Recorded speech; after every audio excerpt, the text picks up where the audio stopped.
எனவே ஒரு அற்புதமான தொடக்கம். எனக்கு இந்த கலையும் இலக்கியமும் விருந்தா மருந்தாங்கிறது ஒரு நல்ல தலைப்பு. உங்களுக்கு புரியும் நினைக்கிறேன். தலைப்பு விருந்துங்கிறது நம்ம சாப்பிட்ற விருந்து மாதிரி தான், வேறு ஒன்றும் இல்லை. அது விருந்து எப்படி இருக்கும் உங்களுக்கு தெரியும், விருந்து எப்படி இருக்கும்ட்டு. மருந்துங்கிறது கசக்கும்னு புரிஞ்சுக்காதீங்க. அவங்க ரெண்டு பேரும் பேசுவாங்க, அதை பற்றியெல்லாம் பேசுவாங்க. எனக்கு எப்போவுமே என்ன தோணும்னா, சில பேர் என்ன சொல்லுவாங்கன்னா, இலக்கியம் அப்படின்னா கம்பராமாயணம், சிலப்பதிகாரம், திருக்குறள், மணிமேகலை, இதான் சார் இலக்கியம். இலக்கியம் இலக்கியம் சொல்லுவோம், அதெல்லாம் பெரும் இலக்கியம். ஆனால் அந்த பெரு இலக்கியங்களுக்கு கொஞ்சம் குறையாத நவீன இலக்கியங்கள் தமிழில் வந்து கொண்டிருக்கிறது என்பதை நீங்கள் தயவு செய்து புரிந்து கொள்ள வேண்டும், படிச்சிடணும். எனக்கு ஒரு கதை ஒன்று ஞாபகம் வரும், அது சொல்லி இப்போ நான் அந்த பட்டிமன்றம் தொடங்கி வைக்க போகிறேன். எது வெற்றி எது தோல்வின்னு வாழ்க்கையில் மனுஷன் பேசிக்கிட்டே இருக்கிறான். இப்போ மேடையில் உட்கார்றது வெற்றி, கீழே உட்கார்றது தோல்வியா? பேசுகிறது ஒரு பெரிய கலைன்னு நினைக்கிறீங்களா நீங்கள்? இந்த பாஸ்கர் பேசினானா விழுந்து விழுந்து சிரிப்பீங்க. இந்த பொண்ணு அப்படி பாட்டு பாடும், கேட்க போகிறீங்க. உண்மையாகவே நான் சொல்கிறேன், எனக்கு தெரிஞ்சது பேசுவது ஒரு கலையான கலை தான். ஆனால் அதை விட சிறந்த கலை கேட்பது என்பதை நீங்கள் தயவுசெய்து மனசில் வச்சுங்க. கேட்கறதுக்கு பெரும் அறிவு வேணும், கேட்பதற்கு பெரும் அறிவு வேணும். நீங்கள் கேட்குற ஆளுடைய கண்ணை பார்த்து தான் சார் பேசுகிறோம். நீங்கள் நினச்சிக்கிட்டீங்களா ஏதோ பார்த்து பேசுகிறோன்னு? வாங்க விஜயாலயன் வாங்க. உண்மையாகவே சொல்கிறேன், கேட்குற கண் இருக்குல்ல, அது உங்களுக்கு சொல்லிடும். நீங்கள் இங்கே புத்தக கடைசியில் விற்கிறாங்க, பாரதி புத்தகாலயத்தில் சித்தார்த்தா என்று ஒரு சின்ன நாவல் விற்கிது. நாவல் வந்து ஒரு அற்புதமான நோபல் பரிசு பெற்ற நாவல். மொழிபெயர்த்தது சிர்லோக சீதாராம் என்கிற திருச்சி மண்ணின் ஆகச்சிறந்த கவிஞன். என்னுடைய நூல் ஊர் வரலாறு அவரை பற்றி ஒரு அத்தியாயம் எழுதியிருக்கிறேன். நிஜமாகவே சொல்கிறேன், மொழிபெயர்ப்பு உச்சத்தை தொட்டவர் சிர்லோக சீதாராம். இந்த ஊர்க்காரர் எத்தனை பேருக்கு தெரியும்னு எனக்கு தெரியாது. இந்த ஊர்க்காரர் என்னுடைய நண்பர் ஒருத்தர் மதுரையில் இருக்கார், ஒரு நல்ல டிரான்ஸ்லேட்டர். அவர் லியோ ஜோசப் பேர். இந்த மதுரை புத்தக திருவிழாவை நான் பேச போயிருந்தேன். நான் அவரை பேசி முடிச்சுட்டு ரூமில் உட்காந்து பேசிகிட்டு இருந்தபோது, ஏன் சார் அந்த திருலோக சீதாராம் வந்து உங்கூர்காரர் சார், திருச்சியா சார் அப்படின்னாரு. ஆமாங்க அப்படின்னேன். இவரே பிரமாதமான மொழிபெயர்ப்பாளர் லியோ ஜோசப் சொன்னார், அந்த ஆள் மட்டும் எதுக்க வந்தார்னா நான் சாஷ்டாங்கமாக கால் விழுந்து கும்பிடுவேன் சார் அப்படின்னார். ஏன்னு கேட்டேன், ஒரு டிரான்ஸ்லேஷனுடைய உச்சத்தை மொழியாக்கம் எப்படி இருக்குங்கிறத நிரூபித்து காட்டிய திருலோக சீதாராம் திருச்சிக்காரர் என்பதை நினைத்த நான் பெருமைப்படுகிறேன் என்று வேறொரு மொழிபெயர்ப்புக்காரன் இப்போ உள்ளால் சொல்கிறாரு. நிஜமாக சொல்கிறேன். அதில் அந்த நாவல் ஒரு இடம் வரும், பெரிய தேடலோடு இருப்பான் அந்த பையன் சித்தார்த்தா. புத்தருடைய போய் புத்தர்கிட்ட பேசி அதிலிருந்து கடந்து போவான் அவன். ஒரு கட்டத்தில் ஓடக்காரன் வாசுதேவன் ஒருத்தர் இருப்பான். அவன் ஒரு பாமரன் மாதிரி இருப்பான். இதில் ஒரு வார்த்தை இருக்குது, எளிய மக்களுக்கு விருந்தா மருந்தான் வார்த்தை இருக்குது. எளிய மக்கள் என்னங்கிறத நம்ம பேசுவோம் பிறகு. நல்லா யோசிக்க. இப்போ சொல்லுவான் வாசுதேவன்கிட்ட அந்த சித்தார்த்தா பேசும்போது, இந்த ஆறு பேசுது உனக்கு கேட்குதான்னு கேட்பான். ஓடத்தில் கிடக்கும்போது இந்த ஆறு பேசுதே கேட்குதா உனக்கும்பா. சித்தார்த்தா நிதானமா அப்படின்னு எனக்கு கேட்கலையம்பா. அப்போ சொல்லுவான் அந்த வாசுதேவன் ஓடக்காரன், காதூன்றி மனமூன்றி கேள், ஆறு உன்னோடு பேசும் அப்படிப்பான். அவள் சொல்லுவான், கேட்க துவங்கிவிட்டால் உலகின் சகலமும் உன்னோடு பேசும் என்கிற வார்த்தையை அந்த நாவலில் எழுதியிருப்பான். அப்போ பேசுவதை விட கேட்பது பெருசுன்னு மட்டுமல்ல. இந்த எளிய மனிதன் சொன்ன உடனே நீங்கள் என்ன புரிஞ்சுக்கக்கூடாதுன்னா, எளிய மனிதன்னா வந்து விவரம் இல்லாதவன், ஒன்றும் தெரியாதவன், பாமரன் அப்படி தான் நினச்சிக்கிட்டு இருக்கோம் நம்மெல்லாம். எளிய மனிதன் அப்படி சொல்லுக்கு எனக்கெல்லாம் அப்படிலாம் தோணல. எளிய மனிதன் என்பவன் பூமி மாதிரி. கொஞ்சம் நிதானம் யோசிங்க. பூமி மாதிரி. பூமி இருக்குல்ல, தன்னைத்தானே சுற்றிக்குது, சூரியனையும் சுற்றுது. அதனால தான் ராத்திரி போலாம் வருது. எல்லாம் நீங்கள் படித்தது தான். நான் என்ன கேட்குறேன், இந்த பூமி மட்டும் ஒரு நாளைக்கு மாப்பிள்ளை நம்ம சுற்றுறதே ஒரு பேருக்கும் தெரியலையே, நம்ம ஒரு நாள் தெரிகிற மாதிரி சுற்றுவோமா நினச்சிருச்சுன்னு வைங்களேன், நம்மளாம் இங்கே உட்காந்துருக்க முடியுமா? யோசிச்சு பாருங்க. நான் சொல்கிறது சரியா இல்லையா? நம்ம நீ சுற்றுறது காட்டிடுறது எல்லா பயலுக்கும் அப்படி பூமி அப்படி ஜர்க் அடிச்சதுன்னு வச்சுங்க, பட்டிமன்றமாவது புத்தக கண்காட்சியாவது எல்லாம் முடிஞ்சிடும்ல. அப்போ என்ன சார் அர்த்தம்? தன் இருப்பை காட்டிக்கொள்ளாத பூமி எவ்வளவு அழகானதோ அவ்வளவு அழகானவர்கள் எளிய மனிதர்கள் என்பதை நீங்கள் மனசில் வச்சுக்கணும். இந்த வாழைப்பழ கடை வைக்கிறவர், இந்த புரோட்டா போடுறவர், அங்கே நின்றுக்கிட்ட டூ வீலர் மெக்கானிக் பண்ணுறவர், இங்கே சாரத்தை கட்டுறவர், இந்த ஃபோட்டோ ஃப்ரேம் அடிக்கிறவர், இந்த மைக் செட்டுக்காரரு, ஆனால் ஒன்று தானே சொல்லிகிட்டு இருக்கேன், மைக் செட்டுக்காரரு, இது மாதிரி எளிய மனிதர்கள் தன் இருப்பை காட்டுறதில்லை. ஆனால் அவர்கள் இல்லை என்றால் விஐபிகளுக்கு வாழ்க்கையே இல்லை என்பதை நீங்கள் தயவு செய்து மனதில் வைக்கணும். அப்போ இந்த எளிய மனிதர்களுக்கு கலையும் இலக்கு என்ன செய்யுங்கிறதான் பிரச்சனை. இப்போ பெரிய ஆளுகளை நாங்கள் விட்டாச்சு, வேண்டாம் பெரிய ஆளுகள் பற்றி பேச வேண்டாம். நம்ம இந்த எளிய மனிதருக்கு கலையும் இலக்கியமும் விருந்து என்று பேசுவதற்கு இந்த பக்கம் 2 பேர், மருந்துன்னு பேசுறது 2 பக்கம் 2 பேர். இப்போ நான் என்ன செய்ய போகிறேன், இந்த நிகழ்ச்சி பட்டிமன்றத்தை ஒரு அருமையான நாதஸ்வரத்தோடு தவுளோடு ஒரு மங்கள இசையோடு துவங்கலான்னு நினைக்கிறேன். என்ன சார் உன்னையும் காணுங்கிறீங்களா? என்னையா உன்னையும் காணும், நாதஸ்வரத்தை காணும், தவுளை காணும், ஒன்றும் காணும், நீ என்ன மங்கள இசையில் பாஸ்கர்? உன் இசையென்ற இன்ப வெள்ளத்தில் திளைக்க ஓடோடி வந்த என்னை ஏமாற்றாதே. ஒரு நாதஸ்வரத்திற்கு முன்னால் கோல நிலவோடு தென்ற குலைத்தன்றல். வா வாசி பாஸ்கர், எஸ்பி பாஸ்கர், மிக அற்புத கலைஞர். வாங்க.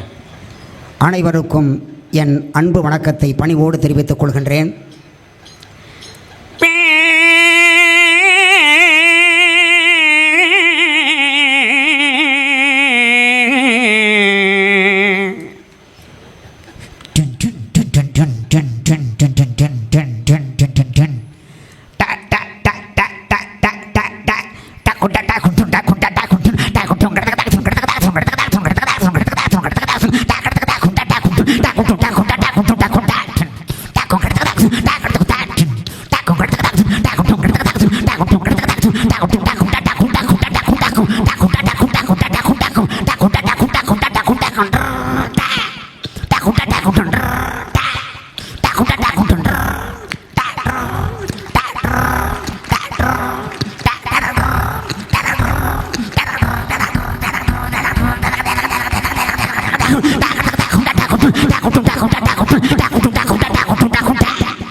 அடுத்து வருகிறேன். வணக்கம்.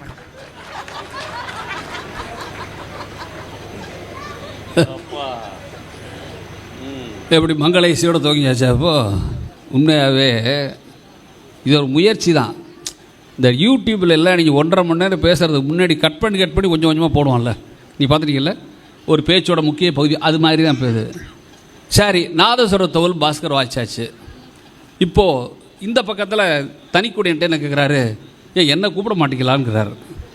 இவர் பேர் தனிக்கொடி. சில ஊரில் தனிக்குடின்னு அடிச்சிடுறாங்க. அது தமிழ்நாட்டோட பிரச்சனை, அது விட்டுருங்க. வாங்க தனிக்கொடி, திரைப்பட பாடலாசிரியர் வாங்க.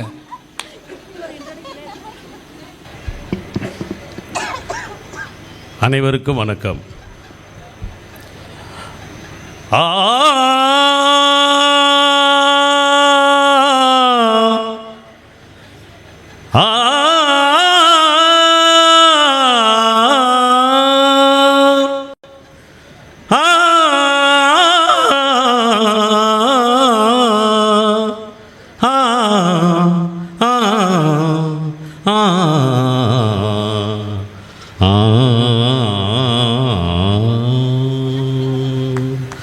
நான் தேடும் செவ்வந்தி பூவிது ஒரு நாள் பார்த்து அந்தியில் பூத்தது. பூவோ இது வாசம், போவோம் இனி காதல் தேசம். நான் தேடும் செவ்வந்தி பூவிது ஒரு நாள் பார்த்து அந்தியில் பூத்தது. வணக்கம். ஒரு 15-20 படத்துக்கு பாடல் எழுதிய தனிக்கொடி, மறந்துடாதீங்க. ஆமாம், 30 படம். நான் ஒரு 18 சாய்ஸில் விட்டேன். சரி, கிலோனாவை ஏதாவது பண்ண சொல்ல வேண்டாமா? வாமா, கீரனூர் கிலோனா மணிமொழி. இந்த அம்மாவுக்கு பெரிய ரசிகர்களே இருக்காங்க தமிழ்நாட்டில். வாங்க. ஆளை பார்த்தீங்களா? புதுக்கோட்டை, சொந்த ஊர் புதுக்கோட்டை. ஆமாம், திண்டுக்கல். ஆமாம், வாக்கப்பட்டது புதுக்கோட்டையா? ஆதிகாலத்து அலங்கார மளிகை மாதிரி இருக்காங்க பாருங்க. சொல்லுங்க. அனைவருக்கும் வணக்கம். இலக்கியத்தை ரொம்ப அழகாக கொண்டு வந்து கவியரசர் கண்ணதாசன் ஐயா ஒரு பாடல் கொடுத்தாரு பாருங்க. என்ன பாட்டுமா? ஏனத்தான் என்னை பாரத்தான் கீழத்தான் என்று சொல்லித்தான், ஏனத்தான் என்னை பாரத்தான் கீழத்தான் என்று சொல்லித்தான், சென்ற பெண்ணைத்தான் கண்டு துடித்தான் அழைத்தான்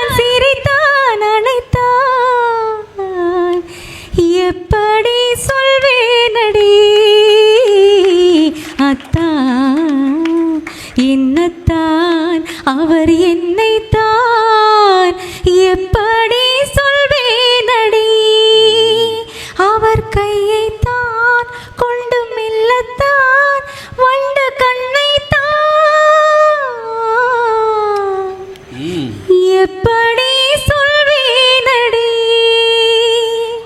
கல்லைத்தான் மண்ணைத்தான் காய்ச்சித்தான் குடிக்கத்தான் கற்பித்தானா, இல்லைத்தான் பொன்னைத்தான் எனக்குத்தான் கொடுத்துத்தான் ரட்சித்தானா, அல்லைத்தான் சொல்லைத்தான் ஆரைத்தான் நோவத்தான் ஐயோ எங்க பல்லைத்தான் திறக்கத்தான் பதுமத்தான் புவியில் தான் பண்ணினானேன்னு அதைத்தான் நாங்க பாட்டா கொண்டு வந்தோம். மீண்டும் வருகிறேன். அதெல்லாம் போயிட்டு போகுது. வீட்டுக்காரர் பேர் என்னம்மா?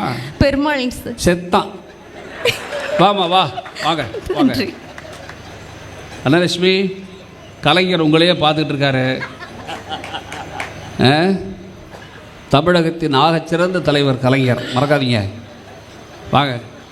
கலைத்தாயின் கலைமகன், தமிழ் தாயின் தமிழ் மகன், முத்துவேலரின் 3வது மகன் எழுதிய ஒரே ஒரு வசனத்தை மட்டும் பேசிட்டு நான் உட்காரலான்னு இருக்கேங்க. சரிம்மா. நீதிமன்றம் விசித்திரம் நிறைந்த பல வழக்குகளை சந்தித்திருக்கின்றது, புதுமையான பல மனிதர்களை கண்டிருக்கின்றது. இந்த வழக்கு ஒன்று விசித்திரமானதும் அல்ல, வழக்காடும் நானும் புதுமையான மனிதனும் அல்ல. வாழ்க்கை பாதையிலே சர்வ சாதாரணமாக தென்படக்கூடிய ஒரு ஜீவன் தான் நான். கோவிலிலே குழப்பம் விளைவித்தேன், பூசாரியை தாக்கினேன், குற்றம் சாட்டப்பட்டிருக்கிறேன். நான் இப்படியெல்லாம் நீங்கள் எல்லாம் எதிர்பார்ப்பீர்கள் நான் இதையெல்லாம் மறுக்கப் போகிறேன் என்று. இல்லை, நிச்சயமாக இல்லை. கோவிலிலே குழப்பம் விளைவித்தேன், கோவில் கூடாது என்பதற்காக அல்ல, கோவில் கொடியவரின் கூடாரமாய் ஆகிவிடக் கூடாது என்பதற்காக. பூசாரியை தாக்கினேன், அவன் பக்தன் என்பதற்காக அல்ல, பக்தி பகல் வேஷமாய் ஆகிவிட்டதை கண்டிப்பதற்காக. உனக்கேன் அக்கறை, உலகத்தில் யாருக்கும் இல்லாத அக்கறை என்பீர்கள். நானே பாதிக்கப்பட்டேன், நேரடியாக பாதிக்கப்பட்டேன். சுயநலம் என்பீர்கள், என் சுயநலத்திலும் ஒரு பொதுநலமே கலந்திருக்கின்றது. தன்னுடைய ஆகாரத்திற்காக அழுக்கை சாப்பிட்டு விட்டு தடாகத்தை சுத்தப்படுத்துகின்றதே மீன். அதை போல என்னை குற்றவாளி என்கின்றார்கள். இந்த குற்றவாளியின் வாழ்க்கை பாதையை சற்று பின்னோக்கி கடந்து பார்த்தால் இவன் கடந்து வந்துள்ள காட்டார்கள் எவ்வளவு என்று உங்களால் கணக்கு பார்க்க முடியும். பாட்டொலிக்கும் குயில்கள் இல்லை என் பாதையில், படமெடுக்கும் பாம்புகள் நெளிந்திருக்கின்றன. தெண்டலை தீண்டியது இல்லை, நான் தீயினை தாண்டி இருக்கின்றேன். தயவு செய்து தீர்ப்பை எழுதுவதற்கு முன் என் கதையை கேளுங்கள். நன்றி, வணக்கம். இந்த உண்மையாகவே கலைஞரோட தமிழை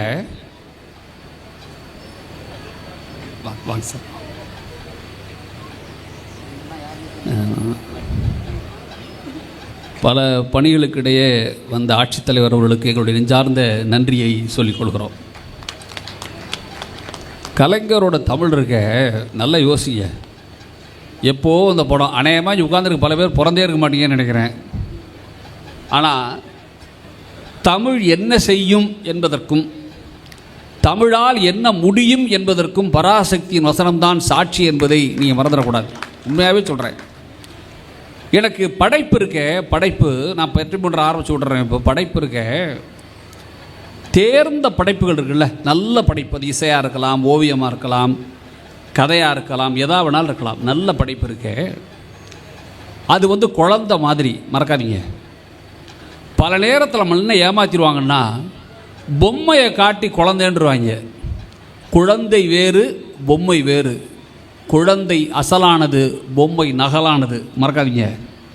இன்னும் ஒருபடி மேலே போய் சொன்னால், குழந்தையைத்தான் கொஞ்ச முடியும், பொம்மைகளை ரசிக்கத்தான் முடியும் என்பதை புரிந்து கொள்ளும் போது தான் நல்ல படைப்புகள் என்னவென்று உங்களுக்கு தெரியும். எனக்கு இப்போ இந்த தலைப்பு ஆரம்பிக்கும் போது எனக்கு ஒரு சின்ன கதை ஒன்று ஞாபகம் வருது. ஐயா கி ராஜநாராயணன் எழுதின கதை. அந்த கதை இது ஒரு எப்போவுமே எனக்கு என்ன தோணும்னா, பொது மேடைகளை விட புத்தக திருவிழாவின் மேடைகளுடைய பார்வையாளர்கள் சற்று உயரம் அதிகமானவர்கள் என்பதனுடைய தாழ்மையான கருத்து. இங்கே தான் எதை போட்டால் விளையும். மற்ற ஊரில் ஆளை கூப்பிட்டு வச்சுட்டு பேசணும். நீங்கள் கீரா ஒரு கதை இருக்குது, அருமையான கதை. கி ராஜநாராயணன் தமிழக முதல்வர் திரு மு.க. ஸ்டாலின் அவர்கள் பொறுப்பேற்ற பிறகு இறந்து போன எழுத்தாளர்களில் ஒரு நவீன எழுத்தாளனுக்கு சிலை வைத்து கொண்டாடப்பட்டவர் கீரா என்பதை நீங்கள் மறந்துடக்கூடாது. கீராவோட தமிழும் எழுத்தும் சொர்க்க மாதிரி, சொர்க்க மாதிரி. அதில் இன்னொரு மேலே போய் சொன்னால், கீராவோட கதைக்கு ஆதிமூலம் வரைந்த படங்கள் இருக்குல்ல, அது அபூர்வமான படங்கள், அபூர்வமான படங்கள். ஆதிமூலம் நம்ம துறையூர்காரர் தான், வேறு ஒன்றும் இல்லை. என் நூலில் அது விரிவாக நான் எழுதியிருக்கேன். ஆதிமூலம் பற்றிய கட்டுரை விரிவாக எழுதியிருக்கேன். ஆதிமூலம் வரைந்த நாய் இருக்குல்ல, கீராவோட கதையும் நாயும் படிச்சிங்கன்னா அப்படி இருக்கும் கதையில். இந்த நான் சொல்ல போகிற கீரா கதையில் உண்மையான கேரக்டரு கீரா. கீராவும் கு. அழகிரிசாமி 2 பேரும் ரொம்ப நெருங்கிய நண்பர்கள். 2 பேருமே சாகித்ய அகாடமி விருது வாங்கினவங்க. 2 பேருமே சின்னோண்டு கிராமத்தில் பிறந்தவங்க, கோயில்பட்டி பக்கத்தில். நாளைக்கு அதே கோயில்பட்டிலேருந்து தான் உதயசங்கர் வர்றாரு சிறார் அரங்கத்தில் பேசுகிறதுக்கு. எஸ் ராமகிருஷ்ணன்லாம் அங்கேருந்து புறப்பட்டவர் தான், நீங்கள் மறந்துடாதீங்க. இந்த கீராவுக்கும் கூவலகிரி சாமியும் 2 பேரும் ரொம்ப சின்ன பசங்களாக, காலேஜ் பசங்களாக இருந்தபோது அந்த ஊரில் ஒருத்தர் இருந்தார். அவரை எல்லாரும் இனிஷியல் சொல்லி தான் கூப்பிடுவாங்க. அந்த கால வழக்கம் அப்படி. ஒரு இது என்எஸ் அப்படிம்பாங்க அவரை. அவர் ஒரு விஷயம் சொல்கிறார். ரொம்ப நாளாக எங்கிட்ட சொல்லணும்னு சொல்கிறீங்களே என்எஸ்ஸே, விஷயம் சொல்ல மாட்டேங்கிறீங்களே என்று கீராவும் கூவலகிரி சாமி 2 பேர் எழுத்தாளைங்க மறந்துடாங்க கேட்குறாங்க.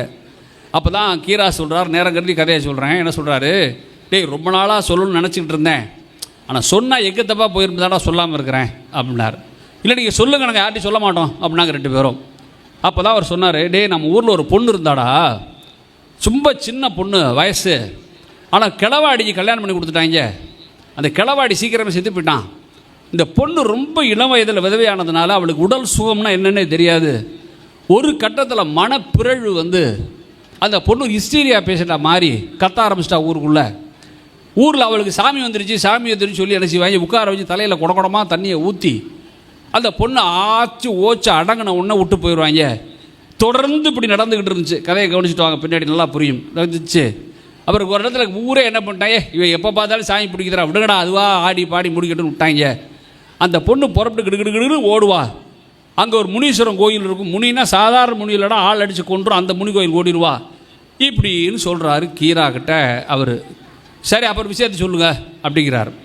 இதுக்கு நடுவில்டா நம்மூர் இளவட்ட பசங்களாம் என்கிட்ட வந்து, அடே நீ சாமி இல்லைன்றலையா, சாமி இல்லை சரி பேய் இருக்கா இல்லையா அப்படின்னு கேட்பாங்க கீரா கிட்ட. கீராவெல்லாம் சேர்ந்து அவர் சொல்லுவார், அந்த தோழர், ஏடா சாமியே இல்லைங்கிற பேய் இருக்கும் பேசாமல் இருக்கடா அப்படிம்பார்.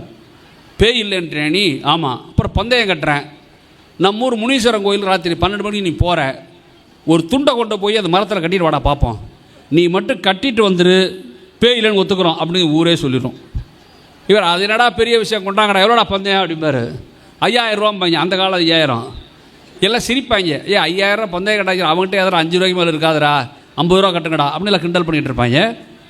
ராத்திரி அந்த ஊர் முழுதும் நம்பும். அந்த ஊர் முனீஸ்வர ஆலமரத்தில் ஒரு 55-60 பேய் இருக்குதுன்னு டிசைன் பேயாக இருக்குது. ஆமாம், நம்ம இவர் இருக்கார குஷ்பு வீட்டுக்காரரு, அவர் படத்தில் வர பேய் மாதிரி, லாரன்ஸ் படத்தில் வர பேய் மாதிரிலாம் பேய்னு நினச்சிக்கிட்டு இருப்பாங்க. இந்த ஆள் புறப்பட்டு போவாருங்க. கதையை கவனிங்க. முதல் நாளே போய் எந்த தடத்தில் போகிறதுன்னு பார்த்துக்குவார். ஆலமரத்தை நெருங்கிடுவார். அவருக்கு ஒரு பயம் இல்லை. ஆளை விடுது தொங்கும். அந்த அப்படி உட்கார்ந்துருப்பார் பாருங்க அந்த முனீஸ்வரன் ஆள், அந்த குதிரை மேலே இத்தோ பெரிய மிசை, கையில் பெரிய வெட்டருவா. எல்லாரும் பயப்படுவோம்ல வெட்டருவால. நல்லா கவனிங்க, எல்லா மனுஷனும் வெட்டருவாலை பார்த்து பயப்படுவான். ஒரு காக்கா வந்து பறந்து மூக்கு சொரிஞ்சிக்கிட்டு இருக்கும். உங்களுக்கு என்னென்னு புரியுதா உங்களுக்கு? எல்லாரும் பயந்து அந்த அருவா மேலே தான் காக்கா உட்காந்து மூக்கு சொரியும் படுத்து போகுது. இவெல்லாம் பயந்துக்கிட்டு இருக்கும் போது இந்த ஆள் போவார். இவர் போகும்போதுங்க ஒரு சத்தம் கேட்குங்க அவருக்கு, ஜிங் ஜிங் ஜிங் ஜிங் சவுண்டு கேட்கும். கேட்டவுடனே இவருக்கு ஐயோ இருக்கு போல இருக்கே அப்படின்னு பயப்படுவார் பாருங்க. ஒரு ஆள் ஆங்குதவங்க ஒருத்தன் வருவான். அவன் அந்த ஊரில் இருக்கிற ஒரு சாதாரண கீழ்சாதி தாழ்த்தப்பட்ட சமூகத்தை சேர்ந்த பையன். ஆள் நல்லா ஜம்முன்னு இருப்பான், கரணை கட்ட மாதிரி.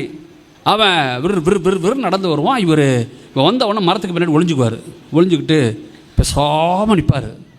அவன் அந்த முனீஸ்வரன் கோயிலுக்கு பின்னாடி இருக்கிற இடத்துக்கு போயிடுவான். ஒரு சிமெண்ட் பிளாட்ஃபார்ம் அது. கொஞ்சம் நேரம் கழித்து ஜிங் ஜிங் ஜிங்னு ஒரு சவுண்டு கேட்கும். யாரோ பொம்பளை வர மாதிரி இருக்கும். இவருக்கு பயமாக இருக்கும், பேய் வந்துருச்சோ அப்படின்னு. அந்த பொண்ணு இருக்கு, அப்புறம் சீரியா பேசுகிற கத்துவா பாருங்க. அந்த பொண்ணு விறுவிறுன்னு கோயிலுக்குள்ள வந்துக்கிட்டு இருப்பா. சேலை இழுக்கி முடிஞ்சுக்கிட்டு முந்தானையெல்லாம் சரி பண்ணிக்கிட்டு வந்துக்கிட்டு இருப்பா. இவர் பதுங்கிடுவார் என்ன போடான்னு. இந்த பொண்ணு பின்னாடி போவா.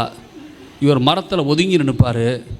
அந்த ஆணும் பெண்ணும், பாரதி சொன்னால் ஆதலினால் காதல் செய்வீர் மானுடரே, காதலினால் கலவி உண்டாம் நான் பாருங்கள். அந்த கலவி அங்கு நிகழும் 2 பேருக்கும்.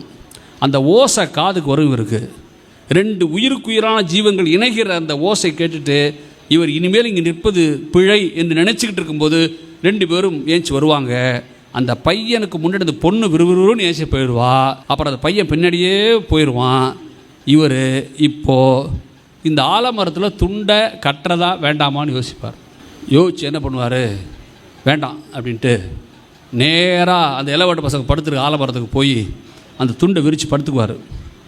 காலைல பொழுது விடிஞ்சு எல்லாரும் என்னென்ன பேயெல்லாம் இல்லைன்னு கண்டுபிடிச்சிங்களா, துண்டை கட்டிட்டீங்களா அப்படிமாங்க. இல்லைடா நான் கூட என்னமோ 1-2 பேய் நினச்சிட்டேன்டா, அங்கே போனால் 50-60 பேய் இருக்குடா, ஆளை விட்டுருக்கடா சாமி அப்படிம்பார்.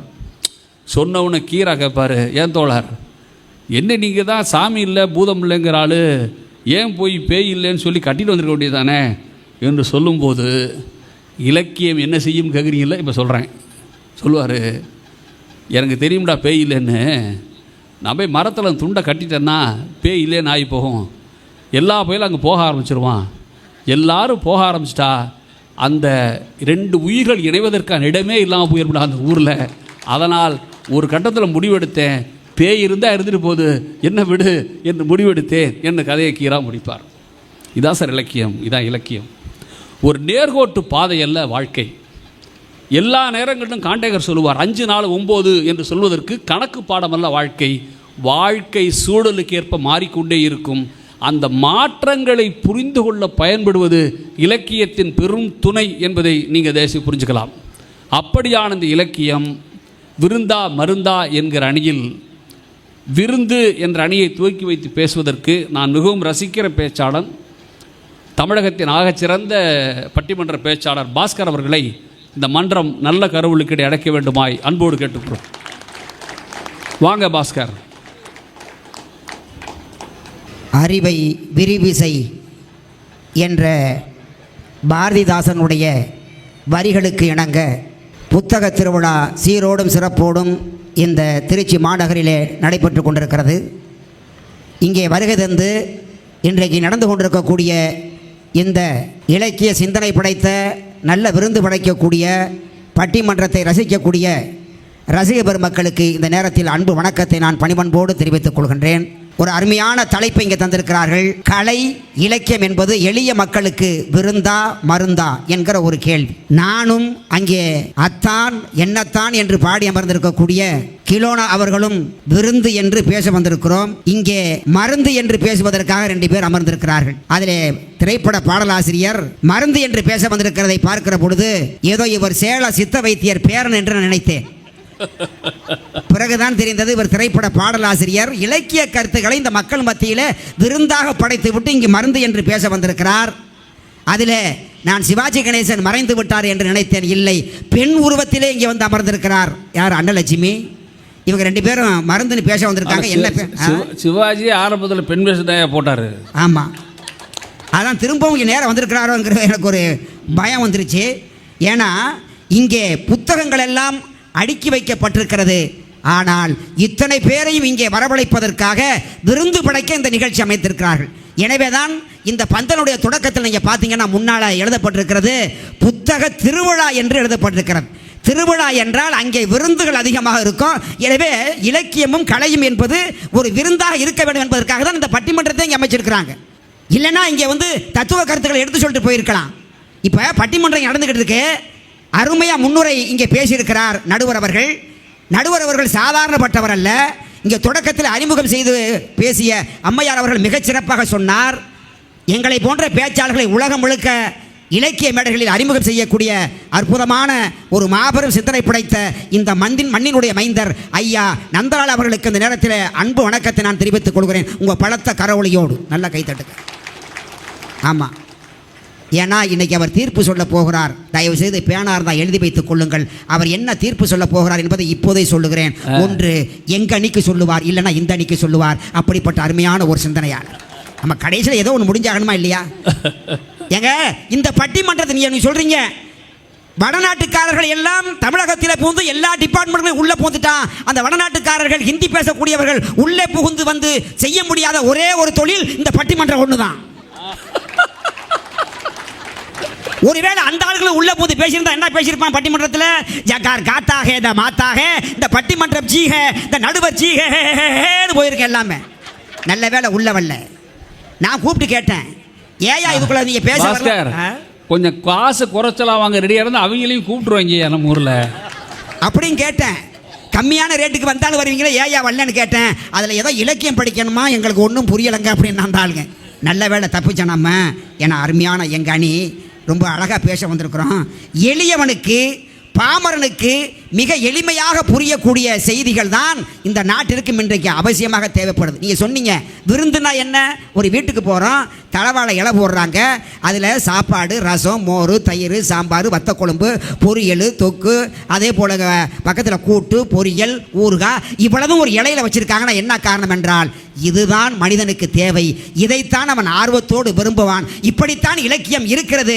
எனவே இலக்கியமும் கலையும் இந்த எளிய மக்களுக்கு விருந்து என்று பேச வந்திருக்கிறேன். கொஞ்சம் நல்லா கை தட்டுங்களேன். ஆமாம், நான் அப்பப்போ கேட்பேன், நீங்கள் கோச்சிக்கிறானீங்க.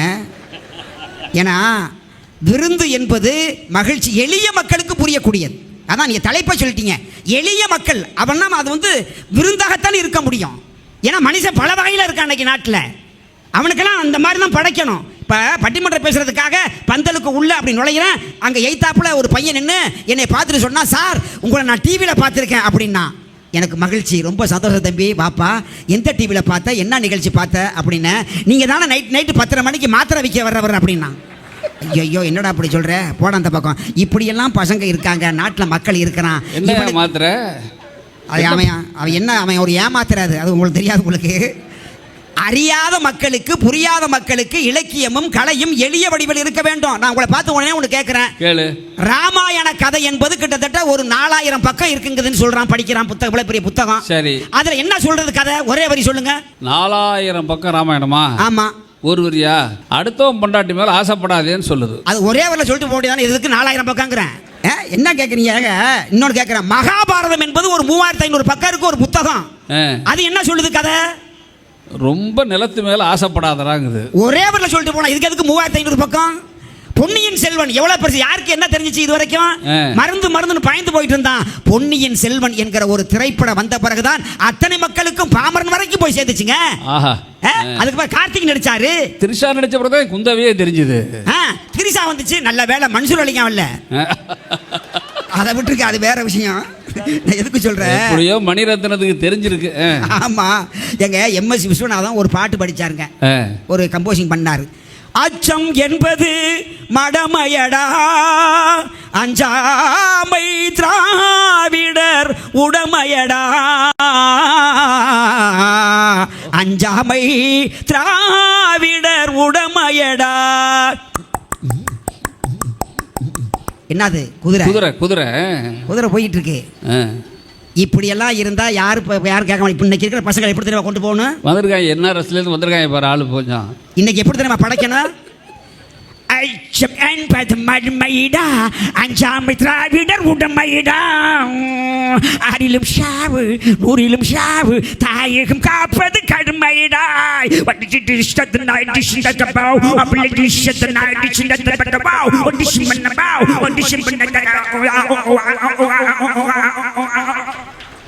அண்ணா பாஸ்கர், பட்டிமன்றமே போனாலும் நீ ஆல்பம் போட்டு பொழைச்சிக்கலாம்யா. இப்படி விருந்தாக இருந்தால்தான் எளிய மக்கள் வரைக்கும் இன்னைக்கு அத்தனை பேருமே ரசிக்கிறான். இயல் இசை நாடகம் என்பது இலக்கியம். அதில் நாடகம்னு ஒன்று போட்டு காட்டின அந்த காலத்துலேருந்து இது வரைக்கும் எது அரிச்ச இது என்னது, வீரபாண்டிய கட்டபொம்மை. ஆமாம். அப்புறம் அது படமாக வந்துச்சு. என்ன கதை என்ன, சாக்சன் துரை அப்படிங்கிறவர் வீரபாண்டிய கட்டபொம்மன்ட்ட போய் வரி கேட்க போகிறார். அவர் பிரிட்டிஷ்கார். எப்படி கேட்டிருப்பார் கட்டபொம்மன்ட்ட? மிஸ்டர் கட்டபொம்மன் ப்ளீஸ் டாக்ஸ் கேட்டிருப்பார். இப்படி தான் கேட்டிருக்கணும். ஆமாம். அதுக்கு கட்டபொம்மன் என்ன சொல்லியிருக்கணும்? அன்னைக்கு ஆனால் ஜிஎஸ்டி இல்லை. ஏன்னா ஜிஎஸ்டியை பற்றி நீங்கள் இன்னைக்கு எல்லாரும் ரொம்ப மதிக்கிறாங்க நடுவர் அவர்களை. அப்படியா? சத்திரம் பஸ் ஸ்டாண்டில் இறங்கி வரனா ஒரு பிச்சைக்காரர் வந்து, ஐயா ஒரு 11 ரூபா பிச்சை போடுங்க ஐயா, ஒரு 11 ரூபா பிச்சை கொடுங்க ஐயா. ஏயா பிச்சை இருக்கிறது 5 ரூபா 10 ரூபா கேட்பான், நீ ஐயா 11 ரூபா கேட்குற அப்படிங்கிறேன். பிச்சை 10 ரூபா தான் சார், 1 ரூபா ஜிஎஸ்டி வரி சார் அப்படிங்கிறான். எல்லாம் நியாயமாக தான் போயிட்டு இருக்கு. அதை விட்டுருக்கேன், எதுக்கு சொல்ல வர. அதுக்கு கட்டபொம்மன் என்ன சொல்லியிருக்கணும்? என்கிட்ட இப்போ பணம் இல்லை, போ அப்புறம் வா அப்படி சொல்லியிருக்கணுமா இல்லையா? அதுக்கு 200 பக்கம் வசனம் எழுதி ஏபி நாகராஜன் சிவாஜி கணேசன் கொடுத்து 2.5 மாதம் மனப்பாடம் பண்ணி சாக்சன் துறையை உட்கார வச்சுக்கிட்டு, கிஸ்தி வரி வட்டி யாரிடம் கேட்கிறாய், எங்களோடு வயலுக்கு வந்தாயா, ஏற்றம் வரைத்தாயா, எம் குல பெண்களுக்கு மஞ்சள் அரைத்து கொடுத்தாயா, மாமனா மச்சானா மானம் கட்டவனை போடா வெளியில அப்படின்னாரு. எல்லாம் சுதந்திரத்தை கொடுத்துட்டு பிரிட்டிஷ்காரன் லண்டனுக்கு ஓடிட்டான். அங்கே மகாராணி கேட்டிருக்கு, 200 வருஷமா இந்தியாவை ஆட்சி செய்தமே, எதுக்குடா ஒடியாந்துட்டீங்க சுதந்திரத்தை கொடுத்துட்டு கேட்டப்ப அப்பதான் சொன்னாங்க, திருநெல்வேலி பக்கம் நாங்கள் வரி கேட்டு போனோம், என்னிடமோ வசனம் பேசுறாங்க, எங்களுக்கு ஒரு இளவும் புரியல, சுதந்திரத்தை கொடுத்துட்டு வந்துட்டோம். எளிமையா படைச்சா என்னென்ன கிடைக்குது பாருங்க. நான் உங்கள்ட்ட ஆனா இன்னைக்கு இருக்கிற கதாநாயகன் சிவாஜி அரசு இல்லையா, இன்னைக்கு இருக்கிற கதாநாயகன் இவ்வளவு வசனம்லாம் கிடையாது. 200 பக்கமாவது 400 பக்கமாவது. இன்னைக்கு இருக்கிற கதாநாயகன் விஜய், அஜித், தலை, சிம்பு, தனுஷ், இன்னைக்கு இருக்கிற சிவாஜி கணேசனாவது SSR ஆகுது. 200 பக்கமாவது 400 பக்கமாவது. வில்லன் எய்தாப்புல உட்காந்துருக்கான், கதாநாயகன் நம்மால் இப்படி உட்காந்துருக்கிறாரு. வசனத்தை பார்த்தீங்களப்ப எப்படி? ஏய் வில்லன், ஏய் ஏய் ஏய் ஏய் ஏய் ஏய் 16 கோடி ரூபா செலவு பண்ணி அமெரிக்காவில் அந்த வசனத்தை எழுதியிருக்காங்க உட்காந்து ரூம் போட்டு. எவ்வளோ எளிமையாக கொண்டு போறீங்க. நான் என்ன கேட்குறேன், இன்னொன்று ஒரு பாட்டு ஒன்று சொல்கிறேன் பாருங்க, விருந்து அப்படிங்கிறதுக்காக சொல்கிறேன். Everybody hamba hamba hamba hamba hamba, everybody hamba hamba hamba hamba hamba. எப்படி பாட்டு? சூப்பரா இருக்கு. என்ன அர்த்தம் அதுக்கு? என்ன அர்த்தமா? எங்க ஒரு நாட்டில் ஒரு குடும்பத்தில் ஒரு பெண்ணினுடைய அவருடைய வாழ்க்கை வரலாறு இந்த கதை சொல்லிருச்சுங்க. இதா? ஆமா. எவரிபடி என்று சொன்னால் எவர் சில்வர் படி. அதுல ரம்பாங்கிற பொம்பளை புள்ள சம்பாங்கிற அரிசியை வாங்கி சமைச்சு கும்பா கும்பா தும்பா. இப்ப பாடுறேன் பாருங்க, எவரிபடி ரம்ப சம்ப சோறு கும்ப திம்பா, எவரிபடி ரம்ப சம்ப சோறு கும்ப திம்பா. என்னப்பா விருந்துல என்னப்பா கட்டி போச்சு? ஏய் கோழி சோடாவே, ஏ கறி குழம்பு, இப்படி கொண்டு வாங்க அன்னைக்கு காலத்தை. இது என்ன தெரியுமா? நவீன பரிமளகரியா? இந்த பாட்டு தாங்க அதிநவீன சித்த வைத்திய பாடல். தெரியுமா உங்களுக்கு? என்ன பாட்டு? ஏ கறி குழம்பு அப்படின்னு என்ன தெரியுமா அர்த்தம்? எவன் ஒருத்தன் கறி குழம்பு மூக்கு பிடிக்க சாப்பிட்றானோ அவனுக்கு செரிமானம் ஆகாது. அதனால தான் அடுத்த வரி சொன்னா, ஏ கோழி சோடாவே, அதை வாங்கி குடிடா செரிமானம் ஆகும்னா. இதெல்லாம் அப்படி விருந்தா பாருங்க. தத்துவம்லாம் எடுபடாதுங்க இன்னைக்கு. எங்க உங்க தத்துவ பாடல்கள், தத்துவ செய்திகள் எந்த இடத்துல இன்னைக்கு பொருந்தாது. எங்க ஆபரேஷன் தியேட்டர்ல டாக்டர் ஒருத்தனை படுக்க போட்டு வயிற்ற கிழிச்சு ஆபரேஷன் பண்றாரு. எய்தாப்புல டீ கடைக்காரன் ஒரு பாட்டு போடுறான், ஆடி அடங்கும் வாழ்க்கையடா ஆரடி நிலமே சொந்தமடா. ஆபரேஷன் சக்சஸ், பேஷண்ட் போட்டுக்கிட்டாயா. எங்க ஒரு கல்யாணத்துல பொண்ணு மாப்பிள்ளை உட்கார்ந்து இருக்காங்க, தாலி கட்ட போறாங்க. ஒரு கல்யாண மேடையில, நான் முடிச்சுக்கிறேன், ஒரு கல்யாண மேடையில இந்த நாட்டினுடைய பண்பாடு என்ன தெரியுமா வச்சிருக்கான்? பெண்ணடிமைத்தனத்தை, பொம்பளை புள்ள தலை குனிஞ்சு இருக்கணுமா, மாப்பிள்ளை தான் தலை நிமிந்து உட்கார்ந்து இருக்கணுமா. நான் ஒரு கல்யாணத்துக்கு போயிருந்த மண்டபத்துக்கு, பொண்ணு தலை நிமிந்து உட்கார்ந்துருக்கு, மாப்பிள்ளைக்காரன் தலை குனிஞ்சே உட்காந்துருக்கான். ஏன்டா மாப்பிள்ளை நீ ஏன்டா தலை குனிஞ்சு உட்காந்துருக்க? ஆம்பளை தலை நிமிர்றாங்கிற, எப்படா நிமிர முடியும்? அண்ணாந்து பார்த்தா கடன் கொடுத்தவனா முத வரிசையில் உட்காந்துருக்காண்டாங்கிறான். எங்க என்னங்க தாலிய மோகன் எடுத்து கட்ட போறான். மைக் செட்டுக்கார ஒரு பாட்டு போடுறாரு, என் கதை மொழியும் நேரம் இது. நான் ஒரே ஒரு செய்தி சொல்றேன், இந்த இலக்கியங்கள் எந்த அளவுக்கு விருந்து படைக்கிறது எளிய மக்களுக்கு. ஒரு காதல் பாட்டில் அழகா சொன்னார் கண்ணதாசன், சிந்தும் தேன் துளி இதழ்களின் ஓரம் சென்றேன் ஆயிரம் கனவுகள் ஓடும், சிந்தும் தேன் துளி இதழ்களின் ஓரம் சென்றேன் ஆயிரம் கனவுகள் ஓடும், கரும்போ கனியோ கவிதை சுவையோ விருந்தோ கொடுத்தாள் விழுந்தான் மடியில் பூமாலையில் ஓர் மல்லிகை இங்கு நான் தான் தேடென்றது. என்ன அழகா விருந்து படைத்தான். இதை தானே மக்கள் இன்னைக்கு தேடி அதை நாடி சென்று கொண்டிருக்கிறார்கள். ஒன்னே ஒன்று சொல்லி முடிக்கின்றேன், மாநாடாக இருந்தாலும் கோயில் விழாக்காக இருந்தாலும் அங்கே ஆர்கெஸ்ட்ரா, ஆடல் பாடல், கிராமிய நிகழ்ச்சி, இரவு முழுக்க நாடகம், ஹரிச்சந்திர மாயநாடகம், சத்தியவான் சாவித்திரி, பவளக்கோடி, வள்ளி திருமணம், இத்தனை மக்கள் கேட்டுக்கொண்டிருக்கிறார்கள் என்றால் ஏதோ பக்தி போனோம் கும்பிட்டோம் இல்லை, அங்கே இத்தனை விருந்துகளையும் தந்து கொண்டிருக்கிறார்கள் என்றால் எளிய மக்களுக்கு இதை கொண்டு போய் சேர்ப்பதற்காக. அதனாலதான் பள்ளிக்கூடங்களில் படித்த அந்த மாணவர்களுக்கு கடைசியில் ஆண்டு விழான்னு ஒன்று வச்சு அதில் பரதநாட்டியம் பல நிகழ்ச்சிகளை ஏன் விருந்து படைக்கிறார்கள் என்றால் இந்த இளைய சமுதாயத்திற்கு விருந்தாக கொண்டு போகணும். அதுதான் இந்த இலக்கியமும் இந்த கலையும் செய்கிற விதம். பரதநாட்டியம் ஆடுது அந்த பொண்ணு, ஒருத்தர் மிருதங்க வாசிக்கிறார் அந்த பக்கம், கொஞ்சம் வலிமைங்க அப்படியே ஷார்ப் இருக்கட்டும், ஒருத்தர் மிருதங்க வாசிக்கிறார், அந்த பொண்ணு பரதநாட்டியம் நடனம் ஆடுகிறது. இது எவ்வளோ பெரிய விருந்துங்கிறதுக்கு அடையாளத்துக்காக நான் சொல்கிறேன்.